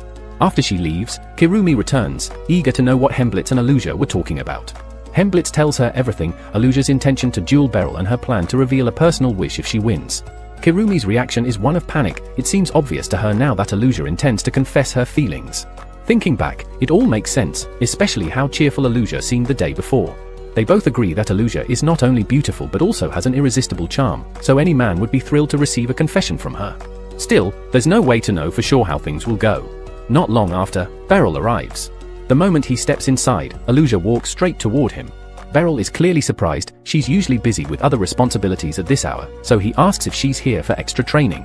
Aluchia confirms and calmly states that she wants to spar. That's definitely not what Beryl expected to hear. Aluchia explains that she wants a bit of real combat practice before the delegation arrives, and the way she phrases it makes it hard for Beryl to refuse. He agrees without hesitation. They each take a training sword and move into position. Even though Aluchia is the Knight Commander, and Beryl has no illusions about his odds, he doesn't mind. As far as he's concerned, it's just a sparring session meant to help her, and he's fine with being outmatched. Right before the duel begins, Aluchia gives Beryl a heads up. She's earned the nickname Lightning for a reason, and he better stay sharp. As soon as the match kicks off, she lived up to her name with a lightning-fast strike. To everyone's surprise, Beryl blocks her first attack, an impressive feat, considering most challengers can't even register her movements. Still, tension grips him. He's never gone up against someone with Aluchia's sheer speed. Without wasting a second, Aluchia unleashes a flurry of rapid slashes, but Beryl meets each one with precise deflections, holding his ground. During their clash, he begins to understand just how intensely Aluchia must have trained, especially given her role as a commander. Her technique is airtight, no gaps in her offense like others he's faced before. Realizing he can't stay on the defensive forever, Beryl finally shifts into attack mode, but Aluchia meets him head-on, gradually pushing him back with ease. He knows he has to study every tiny motion she makes to have any chance of finding an opening. When she darts in again, Beryl finally catches a small flaw in her posture. Using this, he anticipates her next move and manages to deflect it successfully. But even then, her blistering speed keeps the pressure on, and her razor-sharp precision leaves him unable to land a single hit. It becomes painfully clear to Beryl, if he sticks to a fair fight, there's no way he'll beat her. But no rule says he has to play fair. As Aluchia lunges once more, she picks up on what looks like an exposed spot on Beryl's side and shifts her stance to exploit it. However, just before she can strike, Beryl grabs her jacket and throws her to the ground in one quick motion.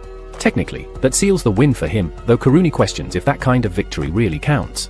Hemblitz points out that real combat doesn't follow rules, and honestly, Beryl's exactly the kind of guy who'd think outside the box like that against someone like Aluchia. Accepting her loss with grace, Aluchia tells Beryl his won. Beryl comments that she fights with too much honor. Real enemies won't play nice, so it's important to be ready for anything. As the clock chimes, he casually announces he's off to grab lunch. Once he's gone, Hemblitz and Kirumi approach Aluchia. Kirumi praises the match but can't help asking if Aluchia was truly planning to confess her feelings to Beryl had she emerged victorious. Caught off guard, Aluchia insists she only meant to invite him shopping again, nothing more. Kirumi now feels embarrassed for ever thinking Aluchia had a crush on Beryl, so she quietly slips away.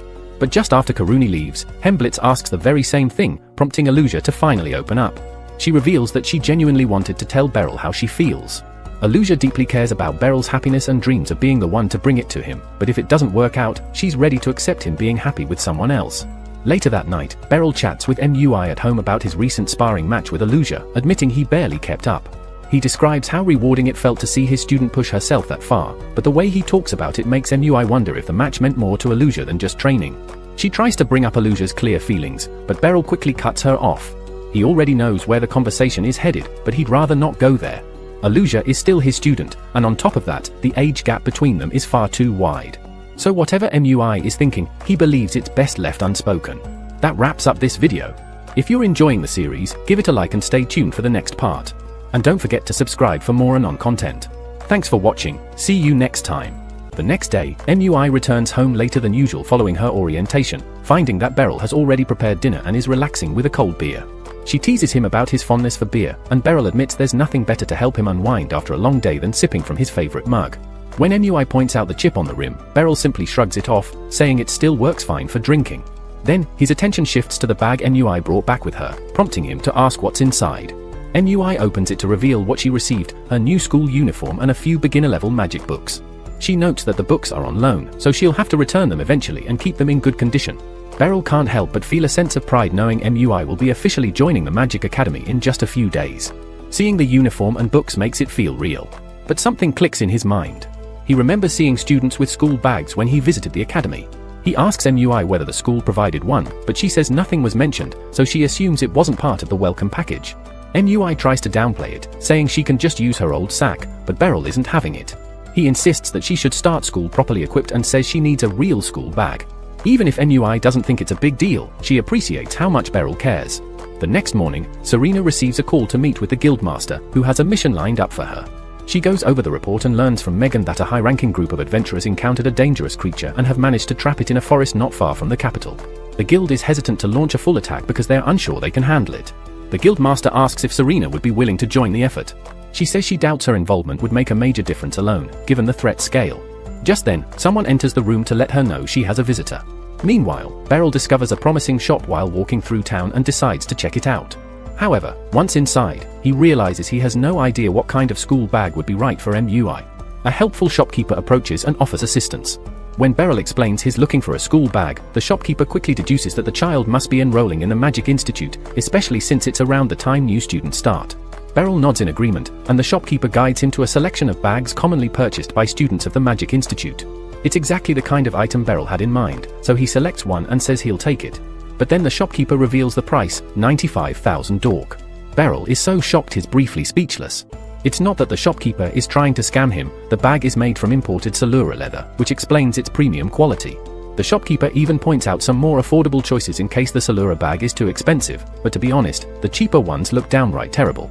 Unable to make a decision, Beryl eventually walks out without buying anything. The quality bags are all ridiculously expensive, and while he technically has the money thanks to his current job under Meg's order, he knows that financial stability isn't guaranteed. He's committed to saving up for Mui's future, so spending that kind of money on a bag doesn't seem wise.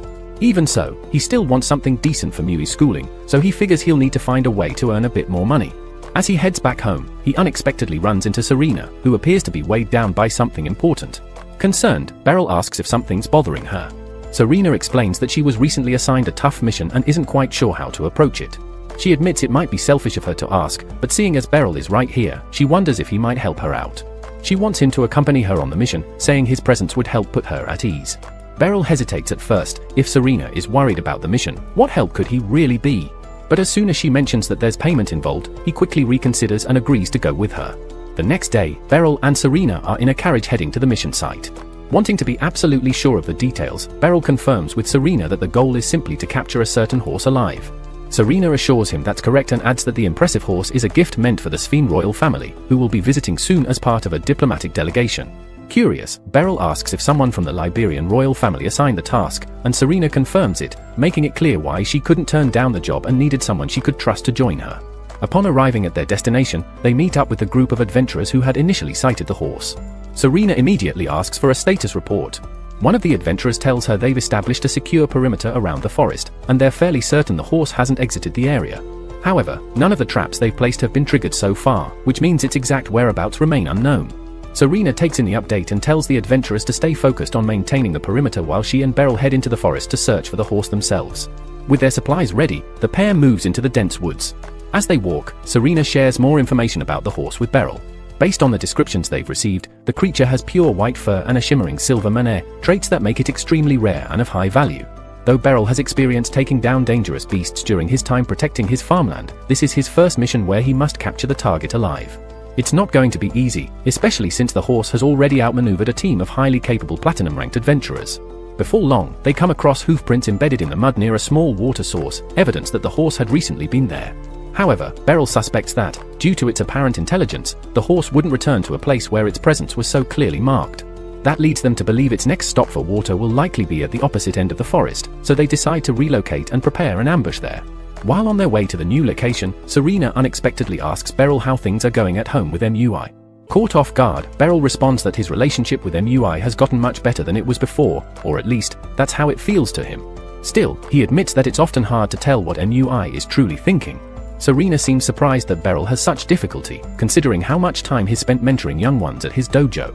But Beryl notes that training a child in martial arts and being a father figure are two completely different challenges. When they finally arrive at the second watering area, Serena outlines the plan. When the horse appears, she'll circle around behind it, and Beryl will need to move in from the front to block any escape. Serena has a plan. She'll shoot a padded arrow at the horse's rear, banking on the fact that horses tend to dash forward when startled from behind. The idea is that it'll run straight toward Beryl, who'll trap it with a net. While the plan sounds well thought out, Beryl raises a concern. Since the horse is a gift, even a small mark from an arrow could be a problem. But Serena's already considered that and made sure the arrow tips are wrapped in fabric to prevent any injury. With their roles decided, they split up to get into position and wait for the horse to arrive. Before long, the horse shows up at the water's edge. Beryl, seeing it up close for the first time, is awestruck by its elegance. Meanwhile, Serena quietly maneuvers to flank it from behind, prompting Beryl to sneak into place at the front.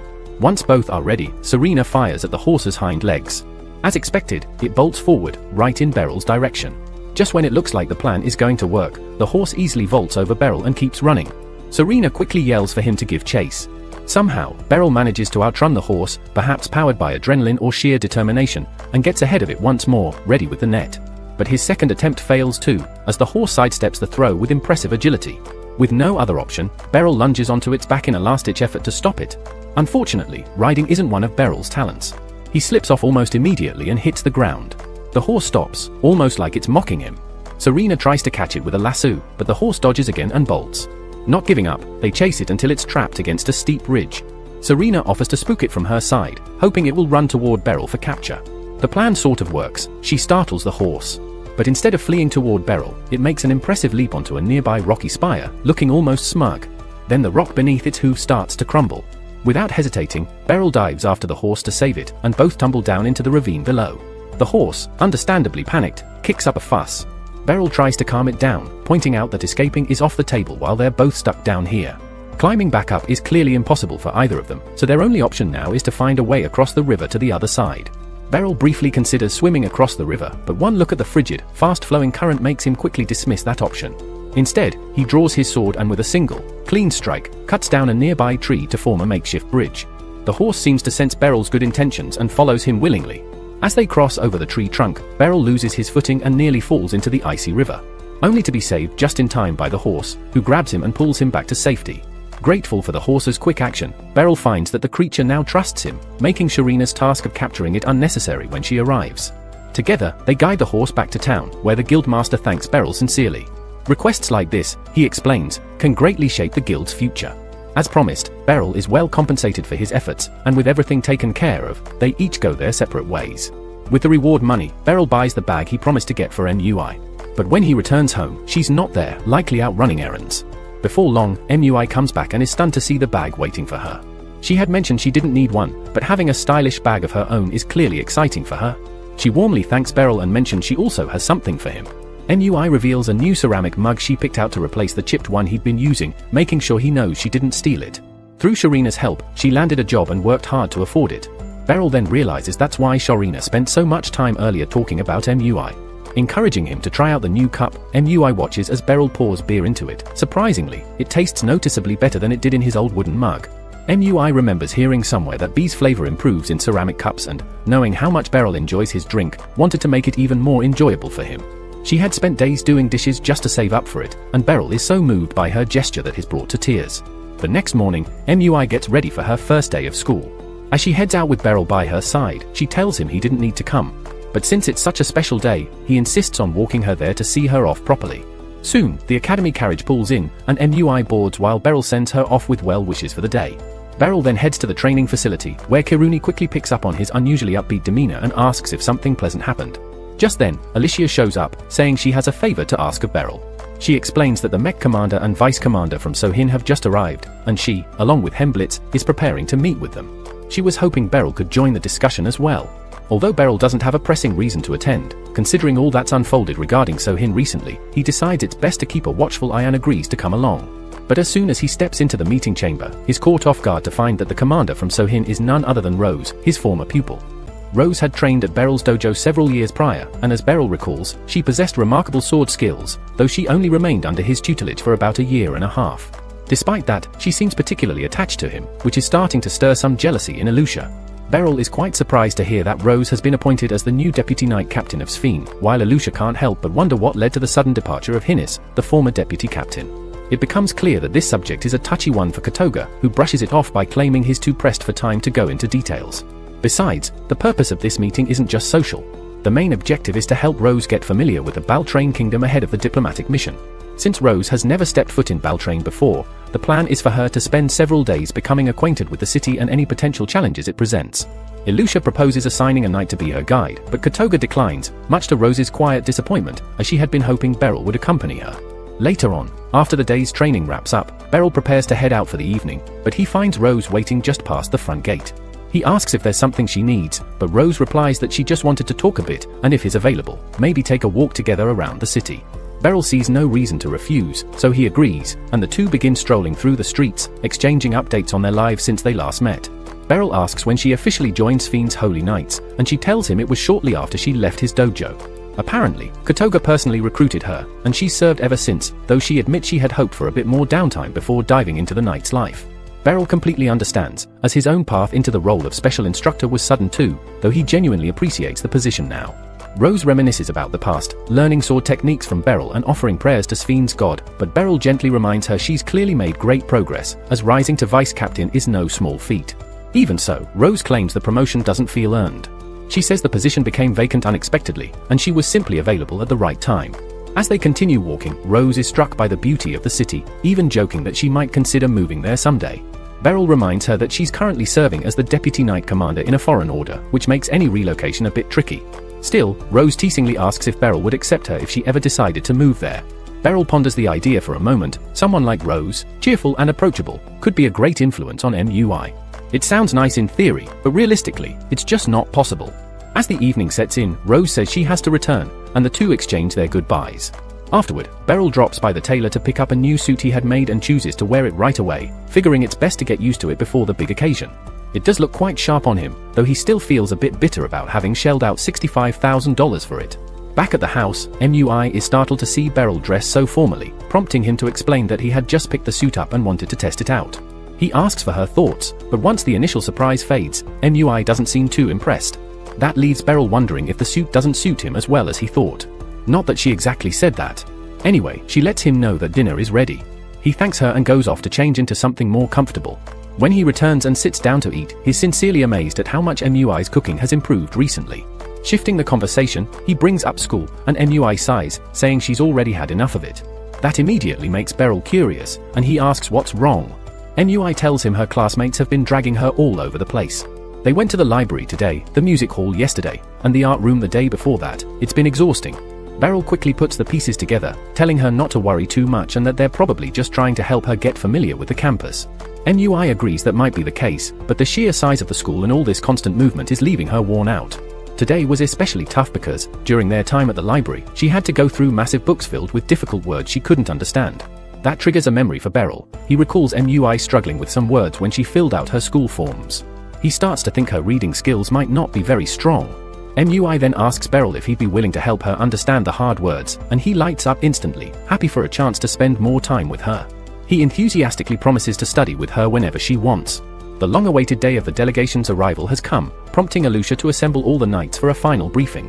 Prince Glenn of Sphene is scheduled to stay in the city for 3 days, and a select group, Aluchia, Henblitz, and Beryl, has been entrusted with safeguarding the princess. Once the briefing concludes, the trio proceeds to offer a formal welcome to the princess. For Beryl, this marks his first time engaging directly with royalty, and naturally, he's quite nervous. Salacia greets him warmly, mentioning she's heard nothing but praise from Aluchia and is glad to finally meet him in person. Just then, Prince Glenn arrives accompanied by Rose and Gotoga, and Salacia's expression instantly brightens at the sight of him. Glenn expresses how much he's looked forward to spending time with her, and from the way they interact, Beryl can't help but feel there's a deeper connection between them. Soon after, it's time to depart. Glenn courteously helps Salacia into the carriage, and Aluchia reminds Beryl of their tactic. He is to ride solo in the second carriage as a precaution. Realizing his journey might be boring, Beryl receives an unexpected visit at the window from Rose, who teasingly offers to join him. Despite the tempting offer, Beryl politely declines, reminding her they both have roles to play and need to stay focused. As the convoy rolls out from the castle gates, the knights work efficiently to clear the way along their planned path. However, Prince Glenn and Princess Salacia suddenly ask for a stop, having spotted an eye-catching jewelry display nearby and wishing to take a closer look. Aluchia is slightly annoyed by the sudden change, but since it's a request from royalty, she can't refuse. Glenn and Salacia head inside to browse while the knights maintain a watchful presence. By the time they finish shopping, a large crowd has formed outside. Beryl is surprised by how many people have gathered, but Henblitz assures him this kind of turnout is common whenever nobility is involved, and that's why extra knights are always deployed during such events. As Glenn and Salacia re-enter the carriage, Gotoga quietly advises the prince against making any more spontaneous detours, pointing out the risks. Glenn acknowledges the issue and offers an apology.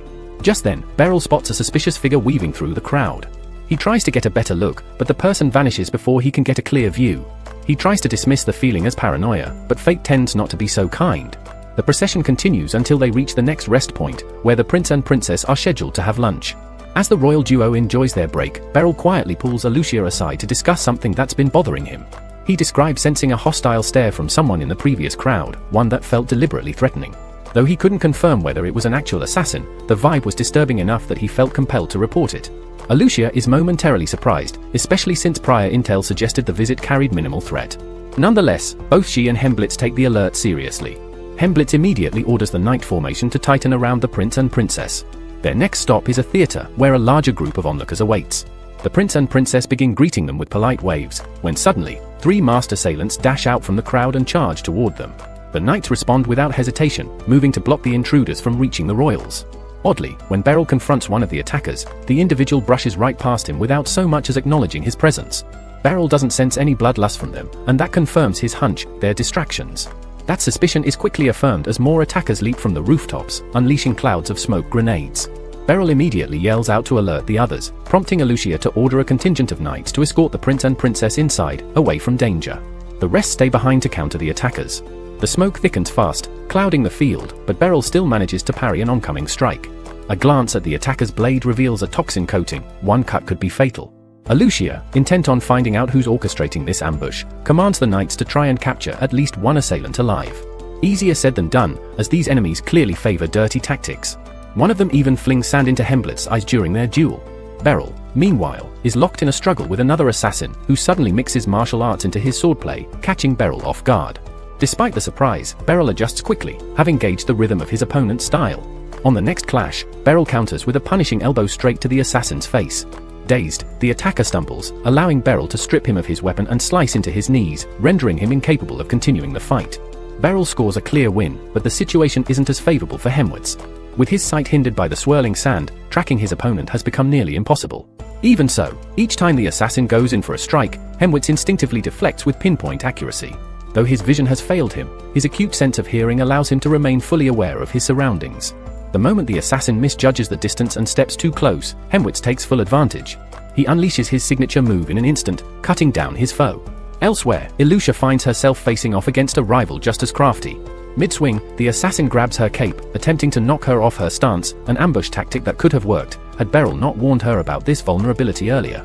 Thanks to that advice, Aluchia counters swiftly, clutching the attacker's arm and yanking him forward, knocking him off balance. She follows up with a quick slash across his leg, disabling him. Trapped and unable to flee, the assassin is finished with a precise trio of slashes. Meanwhile, Gotoga uses brute strength to dominate his fight. He pins the enemy against a wall and rips off his mask, demanding that he surrender. But what Gotoga sees shocks him. It's someone he knows. That single moment of hesitation is all it takes. The The masked man slips out of Gotova's grip and vanishes into the nearby crow. On Rose's end, it's not even a challenge. She swiftly and coldly dispatches her attacker, finishing with a fatal stab to the face. Watching nearby, Beryl observes her transformation with surprise. Rose, once known for her defensive approach, now fights with unrelenting aggression. With the battle over, Aluchia and the others begin rounding up the surviving assassins for questioning. Just as Henwitz is about to lift one of them, Beryl notices the man clenching something in his jaw. Suddenly, blood pours from the assassin's mouth as he drops dead. In the same instant, every captured enemy does the same, biting down on hidden capsules. The scene leaves everyone in stunned silence, unsure of who orchestrated such a ruthless plan. Gotova quietly whispers the name Hinnis to himself, but as Barrow approaches to check on the situation, Gotova quickly brushes it off, pretending it's unimportant, just as the assassin manages to slip away unnoticed. Following this, the royal excursion is abruptly cancelled, and all attention shifts to escorting the prince and princess back to the capital as quickly as possible. Aluchia places Hemblitz in temporary command and insists that Barrow travel with them to bolster their security. As the convoy departs, Barrow inquires about her next move, but Aluchia admits that she hasn't figured it out yet. All the assassins they managed to confront took their own lives before they could be interrogated, and those who escaped haven't been located. Given the chaos, Barrow assumes tomorrow's leg of the tour is most likely going to be cancelled. The prince and princess are successfully brought back to the palace, so for now, their safety is ensured. Still, there's a pressing need to increase protection around the royal residence, just in case another attempt is made. Both Aluchia and Gotova must report to their higher-ups and provide a full account of the events. Aluchia informs Barrow he's relieved from duty for the time being, and Gotova delivers the same message to Rose. Now off duty, Barrow assumes Rose will drag him around the city again, but instead, she unexpectedly walks off in silence, leaving him standing there. With little else to do, Barrow decides to return home. He expects to find Mui by herself, but is surprised to see Lucy already there. Curious, he asks what brought her over. Lucy says that after the assassination incident, she wanted to speak with him face to face. It hadn't crossed Barrow's mind earlier, but now he realizes it's odd that no magic users were included in the tour's protection. Lucy agrees, explaining that the Magic Corps had been designated for the mission but were restricted to working covertly this time. Mui senses where the conversation is heading and clearly doesn't want to get involved in anything that smells like classified affairs, so she excuses herself, tells Barrow she'll return in about 30 minutes, and leaves. Lucy appreciates Mui stepping out to give them privacy, then returns to the topic. She reveals that the exclusion of magic forces from the front line was due to Sheen's religious principles. In their faith, magic is considered a divine blessing reserved for the truly faithful. However, in their current region, magic is regarded more as a learned skill than something sacred. Allowing it to be used openly during the tour might have created a diplomatic incident. Furthermore, Lucy believes the attack wasn't a coincidence but a deliberate political move. In her eyes, the assassins likely came from Sheen. Meanwhile, Rose meets up with Aluchia outside the training area. Aluchia is taken aback to see Rose again, considering she'd already left earlier. Rose explains she returned briefly to have a word with Gotova. Aluchia informs her that he's still tied up in a strategy session with senior officials and won't be available anytime soon. Rose interprets that as a sign that no decision has been reached yet regarding the postponement of tomorrow's tour, which Aluchia confirms. Aluchia mentioned she proposed a few additional security measures, but ultimately the verdict lies with the royals and their inner circle, leaving them in limbo for now. Rose brings up the fact that the tour is scheduled to pass through the farming sector, prompting Aluchia to raise an eyebrow and ask why she brought that up. Rose says she just wants to get a better understanding of the area beforehand and figured Aluchia would be the perfect person to explain, given her experience. Aluchia suggests she wait and speak to Gotova directly once he's free, but Rose insists she doesn't want to waste time loitering. Instead, she invites Aluchia to join her at a nearby cafe for a chat. Meanwhile, at Beryl's residence, he questions Lucy about why she's so certain the attackers came from Sphene in particular. Lucy says the intel came through Ebroy and assures him the sources are trustworthy. Apparently, there's an ongoing power clash in Sphene between factions loyal to the Pope and those backing the monarchy. Though Beryl doesn't like getting pulled into the politics of other nations, he admits he doesn't know much about Sphene's internal dynamics and asks Lucy who actually calls the shots, the king or the Pope. Lucy is surprised he's so out of the loop, but decides to break it down for him. In Sphene, the king technically holds the highest title, but since he adheres to the church's teachings, the Pope's opinions carry significant weight. Even so, the king's word is law in the end. Lucy believes the attack was orchestrated by the Pope's supporters to tip the balance of power in their direction. Beryl questions the logic, wondering why Prince Glenn would be a target. Wouldn't another prince just take over and keep things running as usual? But Lucy clarifies that Glenn's brother, Fawkes, is a religious zealot. If he ascended, he might very well hand full control of the throne to the church. Back in town, Aluchia finishes outlining the planned route for the upcoming tour. As she's about to take her leave, Rose unexpectedly asks about Beryl and what he was like as a mentor. The question piques Aluchia's curiosity, and she decides to sit back down. Rose explains that her time training under Beryl was brief, as she was constantly relocating from one nation to the next. The first time she saw him in action, his swordsmanship left her stunned. Since then, she was completely drawn in. Aluchia understands why. Beryl's technique is something on another level. Rose mentions it's been 5 or 6 years since she last trained under him, but she's curious about what Aluchia experienced back then. Aluchia shares that during her time learning from Beryl, she was still very young and didn't quite grasp how much his lessons meant. He used to say she had natural ability, though she suspects it was mostly to encourage her and keep her going. Then one day, she managed to properly execute one of his core moves. That's when he told her she'd completed her training, and after that, she never returned to the dojo. The way Aluchia speaks makes it clear to Rose that she deeply respects Beryl, even though he hasn't changed at all, still the same laid-back, skilled swordsman. Just then, Rose notices a young boy nearby who looks like he might be alone. She gently approaches him to check if he's alright. The boy flinches slightly but relaxes and explains he got separated from his mom. Aluchia suggests heading to the closest guard station, but Rose doesn't think that's needed. Judging by his appearance, he probably hasn't been lost for long. His clothes are clean, and he seems unshaken. Rose explains her reasoning. His outfit hasn't picked up any dirt, he doesn't look tired, and most of all, he hasn't started crying. That suggests it hasn't been long since he lost track of his mother. Aluchia thinks about it and agrees. It makes more sense to search nearby. But first, they need more details. Rose softly asks his name. He says he's Ritter, and then she asks if he remembers what his mom was wearing. Ritter pauses, then says she had a red, fuzzy outfit and long hair. Aluchia is impressed with how naturally Rose got him to open up, but she just laughs and says she's always been good with kids. Aluchia begins scanning for someone who fits the description, but Rose figures it'd take too long. So, without hesitation, she starts yelling for Ritter's mom in the middle of the crowd, asking her to come get her kid. The bold move makes Aluchia cringe with secondhand embarrassment. Meanwhile, back at Beryl's place, things start falling into place. The whole puzzle becomes clearer to him. Every assassin they caught ended up taking their own life immediately, and the only other person he's seen that devoted to a mission was the Bishop's Knight. If that fight was any indication, this won't be their last attempt. Chances are, they'll make another move tomorrow. Just then, MUI steps back inside the house, prompting Lucy to take that as her cue to leave. With nothing else needing his attention, Beryl looks over to MUI and asks if she'd like to get an early start on dinner. Elsewhere in town, Rose and Aluchia finally locate Ritter's mother.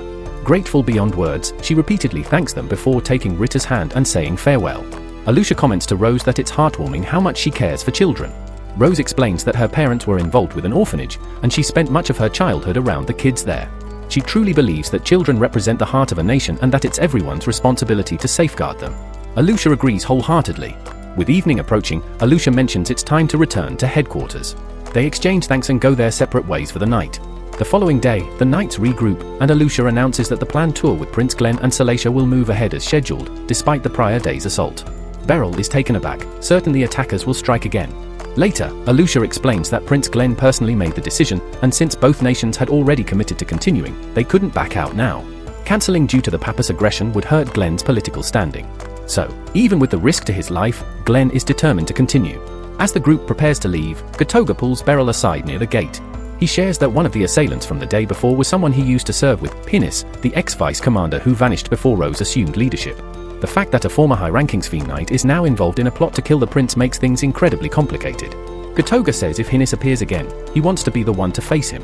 Beryl asks if Aluchia has been told, and Gotoga says he reported it during yesterday's debriefing. Beryl agrees. If Pinnis shows up, Gotoga will handle it. Later, Glenn and Salacia arrive at the farming area, and Glenn is visibly impressed by the vast and golden wheat fields. It's Beryl's first time seeing such a sight too, and he's just as stunned. Curator remarks that the view is even more breathtaking on a sunny day, but since the sky is overcast, Beryl decides he'll revisit during his next break when the weather's better. Moments later, the convoy stops, and Gotoga moves to open the carriage door. As Glenn prepares to exit, Gotoga softly checks if he's certain this is the right place to pause. Glenn responds that Salacia's protection matters more than his own safety, and even if it puts him at risk, he's sticking to the plan. Both he and Salacia step down as planned, since today's agenda includes checking the wheat fields, and they're not about to let yesterday's ambush scare them off, even if hardly anyone's around to see their courage. Once the field inspection wraps up, Salacia suggests they start heading back, and Glenn agrees, until an arrow slices the air, nearly grazing Glenn's head. The enemies returned, and now they've stationed archers hidden throughout the crops. The knights immediately form a shield around Glenn and Salacia, protecting them from the incoming arrows, but that's not all, they've brought in close-range fighters too. Beryl wastes no time, leaping into the fray and cutting through the attackers with swift precision. The other knights join in, but the enemy's numbers are too high. It's going to be a brutal fight. Beryl keeps tearing through the wave of foes, but just as one leaps at him from the tall grass, 2 arrows pierce straight through its chest. Beryl hesitates, confused why the enemy would shoot their own, but quickly grabs the body and uses it as a barrier, bracing for the next wave. Then another enemy drops, shot cleanly between the eyes, while 2 more charge without hesitation. That's when Beryl figures it out. The archers aren't sparing their own, they just don't care about who they hit, and their aim is terrible. Even for Beryl, juggling dodgy arrows and sword swings is pushing the limit. Fiorena's starting to slow down too, and one of the attackers slips past her, heading straight for Glenn. Luckily, Hemblitz steps in and takes him out before he gets the chance to strike, but it's clear they're starting to get overwhelmed. Beryl yells to Aluchia to get Glenn and Salacia back to the carriage. Defending them will be easier from there. While she handles that, he plans to carve down as many of these bastards as possible. A bit later, after slicing his way through another group in the woods, Beryl stumbles across Rose. She compliments his strength, and Beryl nods, admitting it's taken a lot to survive this long, but now it's time they had that conversation. With that, they both draw their blades and prepare for the showdown. Beryl questions Rose, asking if she had to turn on her own team to get this far. Rose calmly replies that it wasn't necessary, she simply incapacitated them to complete her mission. However, she warns that such tactics won't work on him. She then wants to know when he started suspecting her. Beryl admits his doubts began when she eliminated the assassin at the theater. With her level of ability, she could have easily subdued the attacker without ending his life. The only reason to kill him, Beryl says, was to silence him for good. He also noticed that an unusual number of enemies had slipped through the zone Rose was assigned to guard. That's when it all made sense, she was allowing them in. Beryl then confronts her, asking if putting Glenn on the throne is truly worth throwing everything into chaos. Rose answers without hesitation, she has every reason to act. She flips the question, challenging him to imagine standing by while his own country fell apart.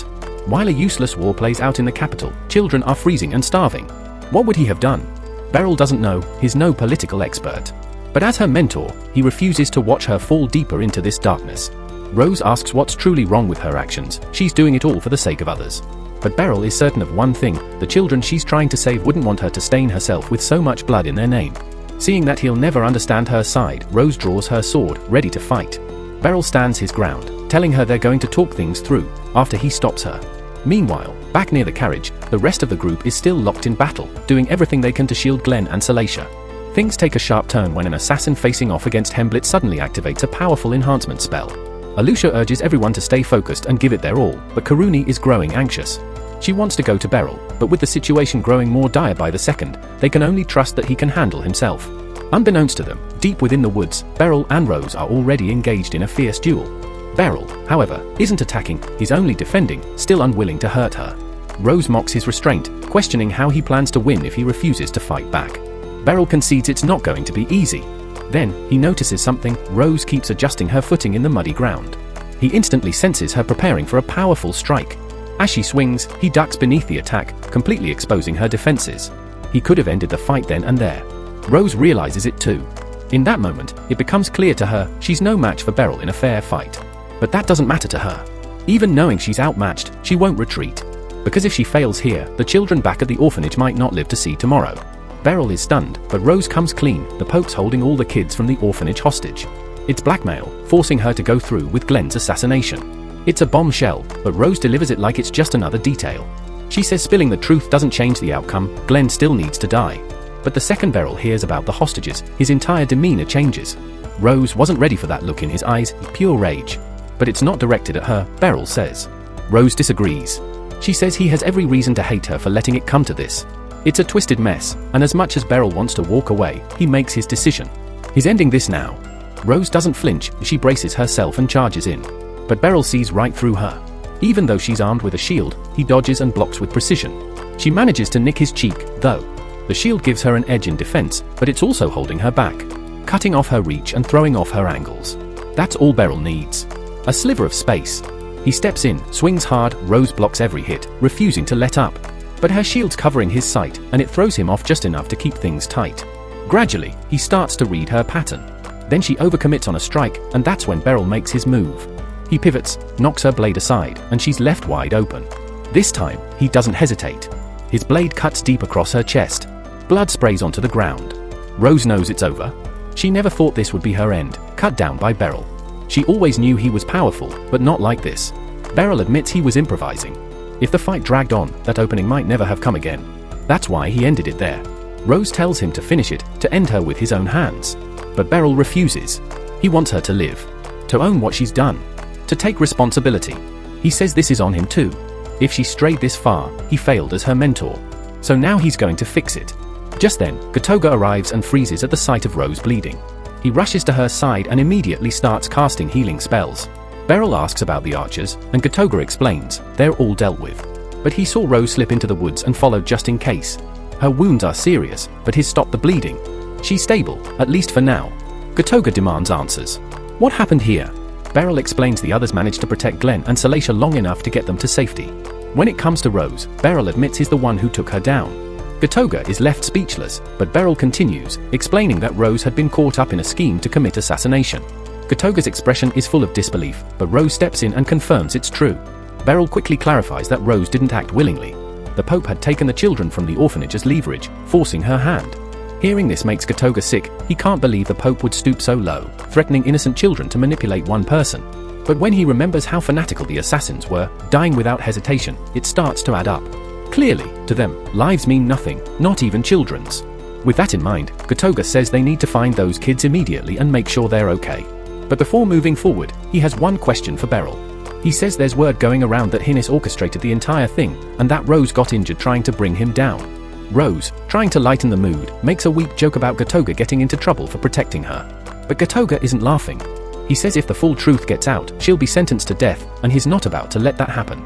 Beryl doesn't understand why he'd go so far for her. That's when Gotoga reveals the truth. Rose is his sister, well, technically his stepsister. They may not be related by blood, but they grew up together, and he refuses to let her die like this. Beryl's caught off guard by the confession but assures Gotoga he has no intention of exposing Rose. Still, he's curious, so he asks, where does Gotoga's true allegiance lie? To the Pope or to the Prince? Gotoga replies that, as Knight Commander, he's expected to remain neutral in political matters, but if he had to pick, he supports Prince Glenn. Rose, on the other hand, isn't convinced the royal family deserves her trust. She explains her doubts stem from the Pope telling her the royals pinned false charges on Bishop Revios. That catches Beryl's attention. He asks her to elaborate. Rose says Revios was accused of abusing scripture for his own gain and breaking sacred laws. She'd heard rumors that the charges were fabricated by the monarchy, but Beryl immediately shuts that down. He says Revios definitely committed those crimes. He knows because he personally exposed him. Revios had hired criminals to rob graves and was trying to perform a forbidden resurrection ritual. Rose is shocked. The realization hits hard. She's been lied to by the Pope from the beginning, and now she's unsure if he ever intended to rescue the children. Beryl admits he's never met the Pope in person, so he can't speak for his character, but based on everything, he advises Rose to really reconsider where she stands. It's a hard truth to face, but Rose finally understands. Everything Rose had done might have ended up meaningless. But now that she knows what's really going on, she admits she's not ready to give up, not until she sets things right and brings true justice. For now, though, she's still in rough shape, so Gotoga lifts her up and prepares to take her back. Beryl tells him to take good care of her. Gotoga agrees but warns Beryl that they're in a very risky situation. If he really wants to keep Rose safe, he needs to stay quiet about everything that happened today. Meanwhile, Aluchia, Kiruni, and Hemblitz had finished off the last of the attackers around the carriage, but they stayed on alert just in case any enemies were still lurking nearby. Aluchia tells Hemblitz to stick with the carriage while she checks on Beryl, only to see him walking over safe and sound, which surprises everyone. Beryl explains that he followed Rose into the forest to deal with the ambush, but she got hurt badly, so Gotoga had to get her out. He doesn't expect any more threats to show up soon, and with that, Aluchia says she'll go organize some fresh horses so they can return at once. Back at the training grounds, Aluchia updates Beryl on what the top brass decided. The agriculture district tour is officially wrapped, and since the team made it through without major casualties, it won't harm the royal family's reputation. Still, they'll need to cover the damages to the farmland and produce that got destroyed. At that moment, a knight approaches Aluchia and hands her a letter from the royal family. When she opens it, she finds out she's been invited to a formal banquet to honor her achievements. Beryl congratulates her. It definitely sounds like a big deal. But then Aluchia notices Beryl's name is listed too, meaning he's stuck going as well, even if he's not exactly thrilled. When the banquet finally arrives, Beryl is still wondering how he ended up in this situation. He's seated at a table with the kingdom's highest officials, and he's amazed at how calm and composed Aluchia is. Then again, she's the Knight Commander, so it probably comes naturally to her. Soon, King Gladio and Princess Salacia enter the hall. Once everyone's settled, the king personally thanks Aluchia for safeguarding his daughter. Beryl can't believe she's just chatting with the king like it's no big deal. Then the king mentions Beryl too, saying he heard about how crucial his role was in fending off the attackers. Salacia jumps in, all excited, praising how amazing Beryl looked while fighting off their enemies. Beryl, of course, brushes it off like it was nothing special, but the king seems genuinely grateful for everything Beryl did. Then, shifting to a more serious topic, the king brings up something that's been on his mind. Though not officially announced yet, he shares that Salacia is going to marry Glenn soon. She'll be traveling to Skeen for the wedding, but with Skeen going through some major political issues, the king's worried about sending her there alone. That's why he's been considering creating a special royal guard to protect her, and he wants Beryl to be the one leading it. Beryl, however, wants absolutely no part of that. But saying no to the king isn't exactly easy, so he's kind of stuck. Luckily, Aluchia steps in just in time. She tells the king that Beryl's way too vital to the Night Court to spare right now. She makes it clear they can't afford to lose him. Thanks to her pushback, the king decides to drop the royal guard idea, but he has one more thing to say. He mentions hearing that Beryl is a swordmaster, and says he hopes Beryl will keep protecting the country with that level of skill. Beryl is thrown off by the title, and guesses Aluchia probably mentioned it at some point. He doesn't feel like he deserves that label at all, especially since he's never even beaten his dad in a serious duel. After the banquet, Beryl goes home and shows Nhu a fancy glass plate he got as a gift from the palace. It's beautifully made, but looks way too elegant to use for anything. At the same time, it feels wrong just to let it gather dust on a shelf. Not sure what to do, Beryl decides to send the dish to his hometown, to his father. Along with it, he writes a letter explaining how he got it at a royal banquet, but didn't feel right keeping something that nice. He says the king called him a swordmaster, though he still doesn't believe he's earned that kind of recognition. His father reads the letter, shaking his head, wishing Beryl could finally see how skilled he really is. Still, he understands his son's humility comes from knowing there's always more to learn. And deep down, he's excited to see how far Beryl will go on his journey with the sword. That's it for this final episode. Be sure to subscribe for more anime recaps.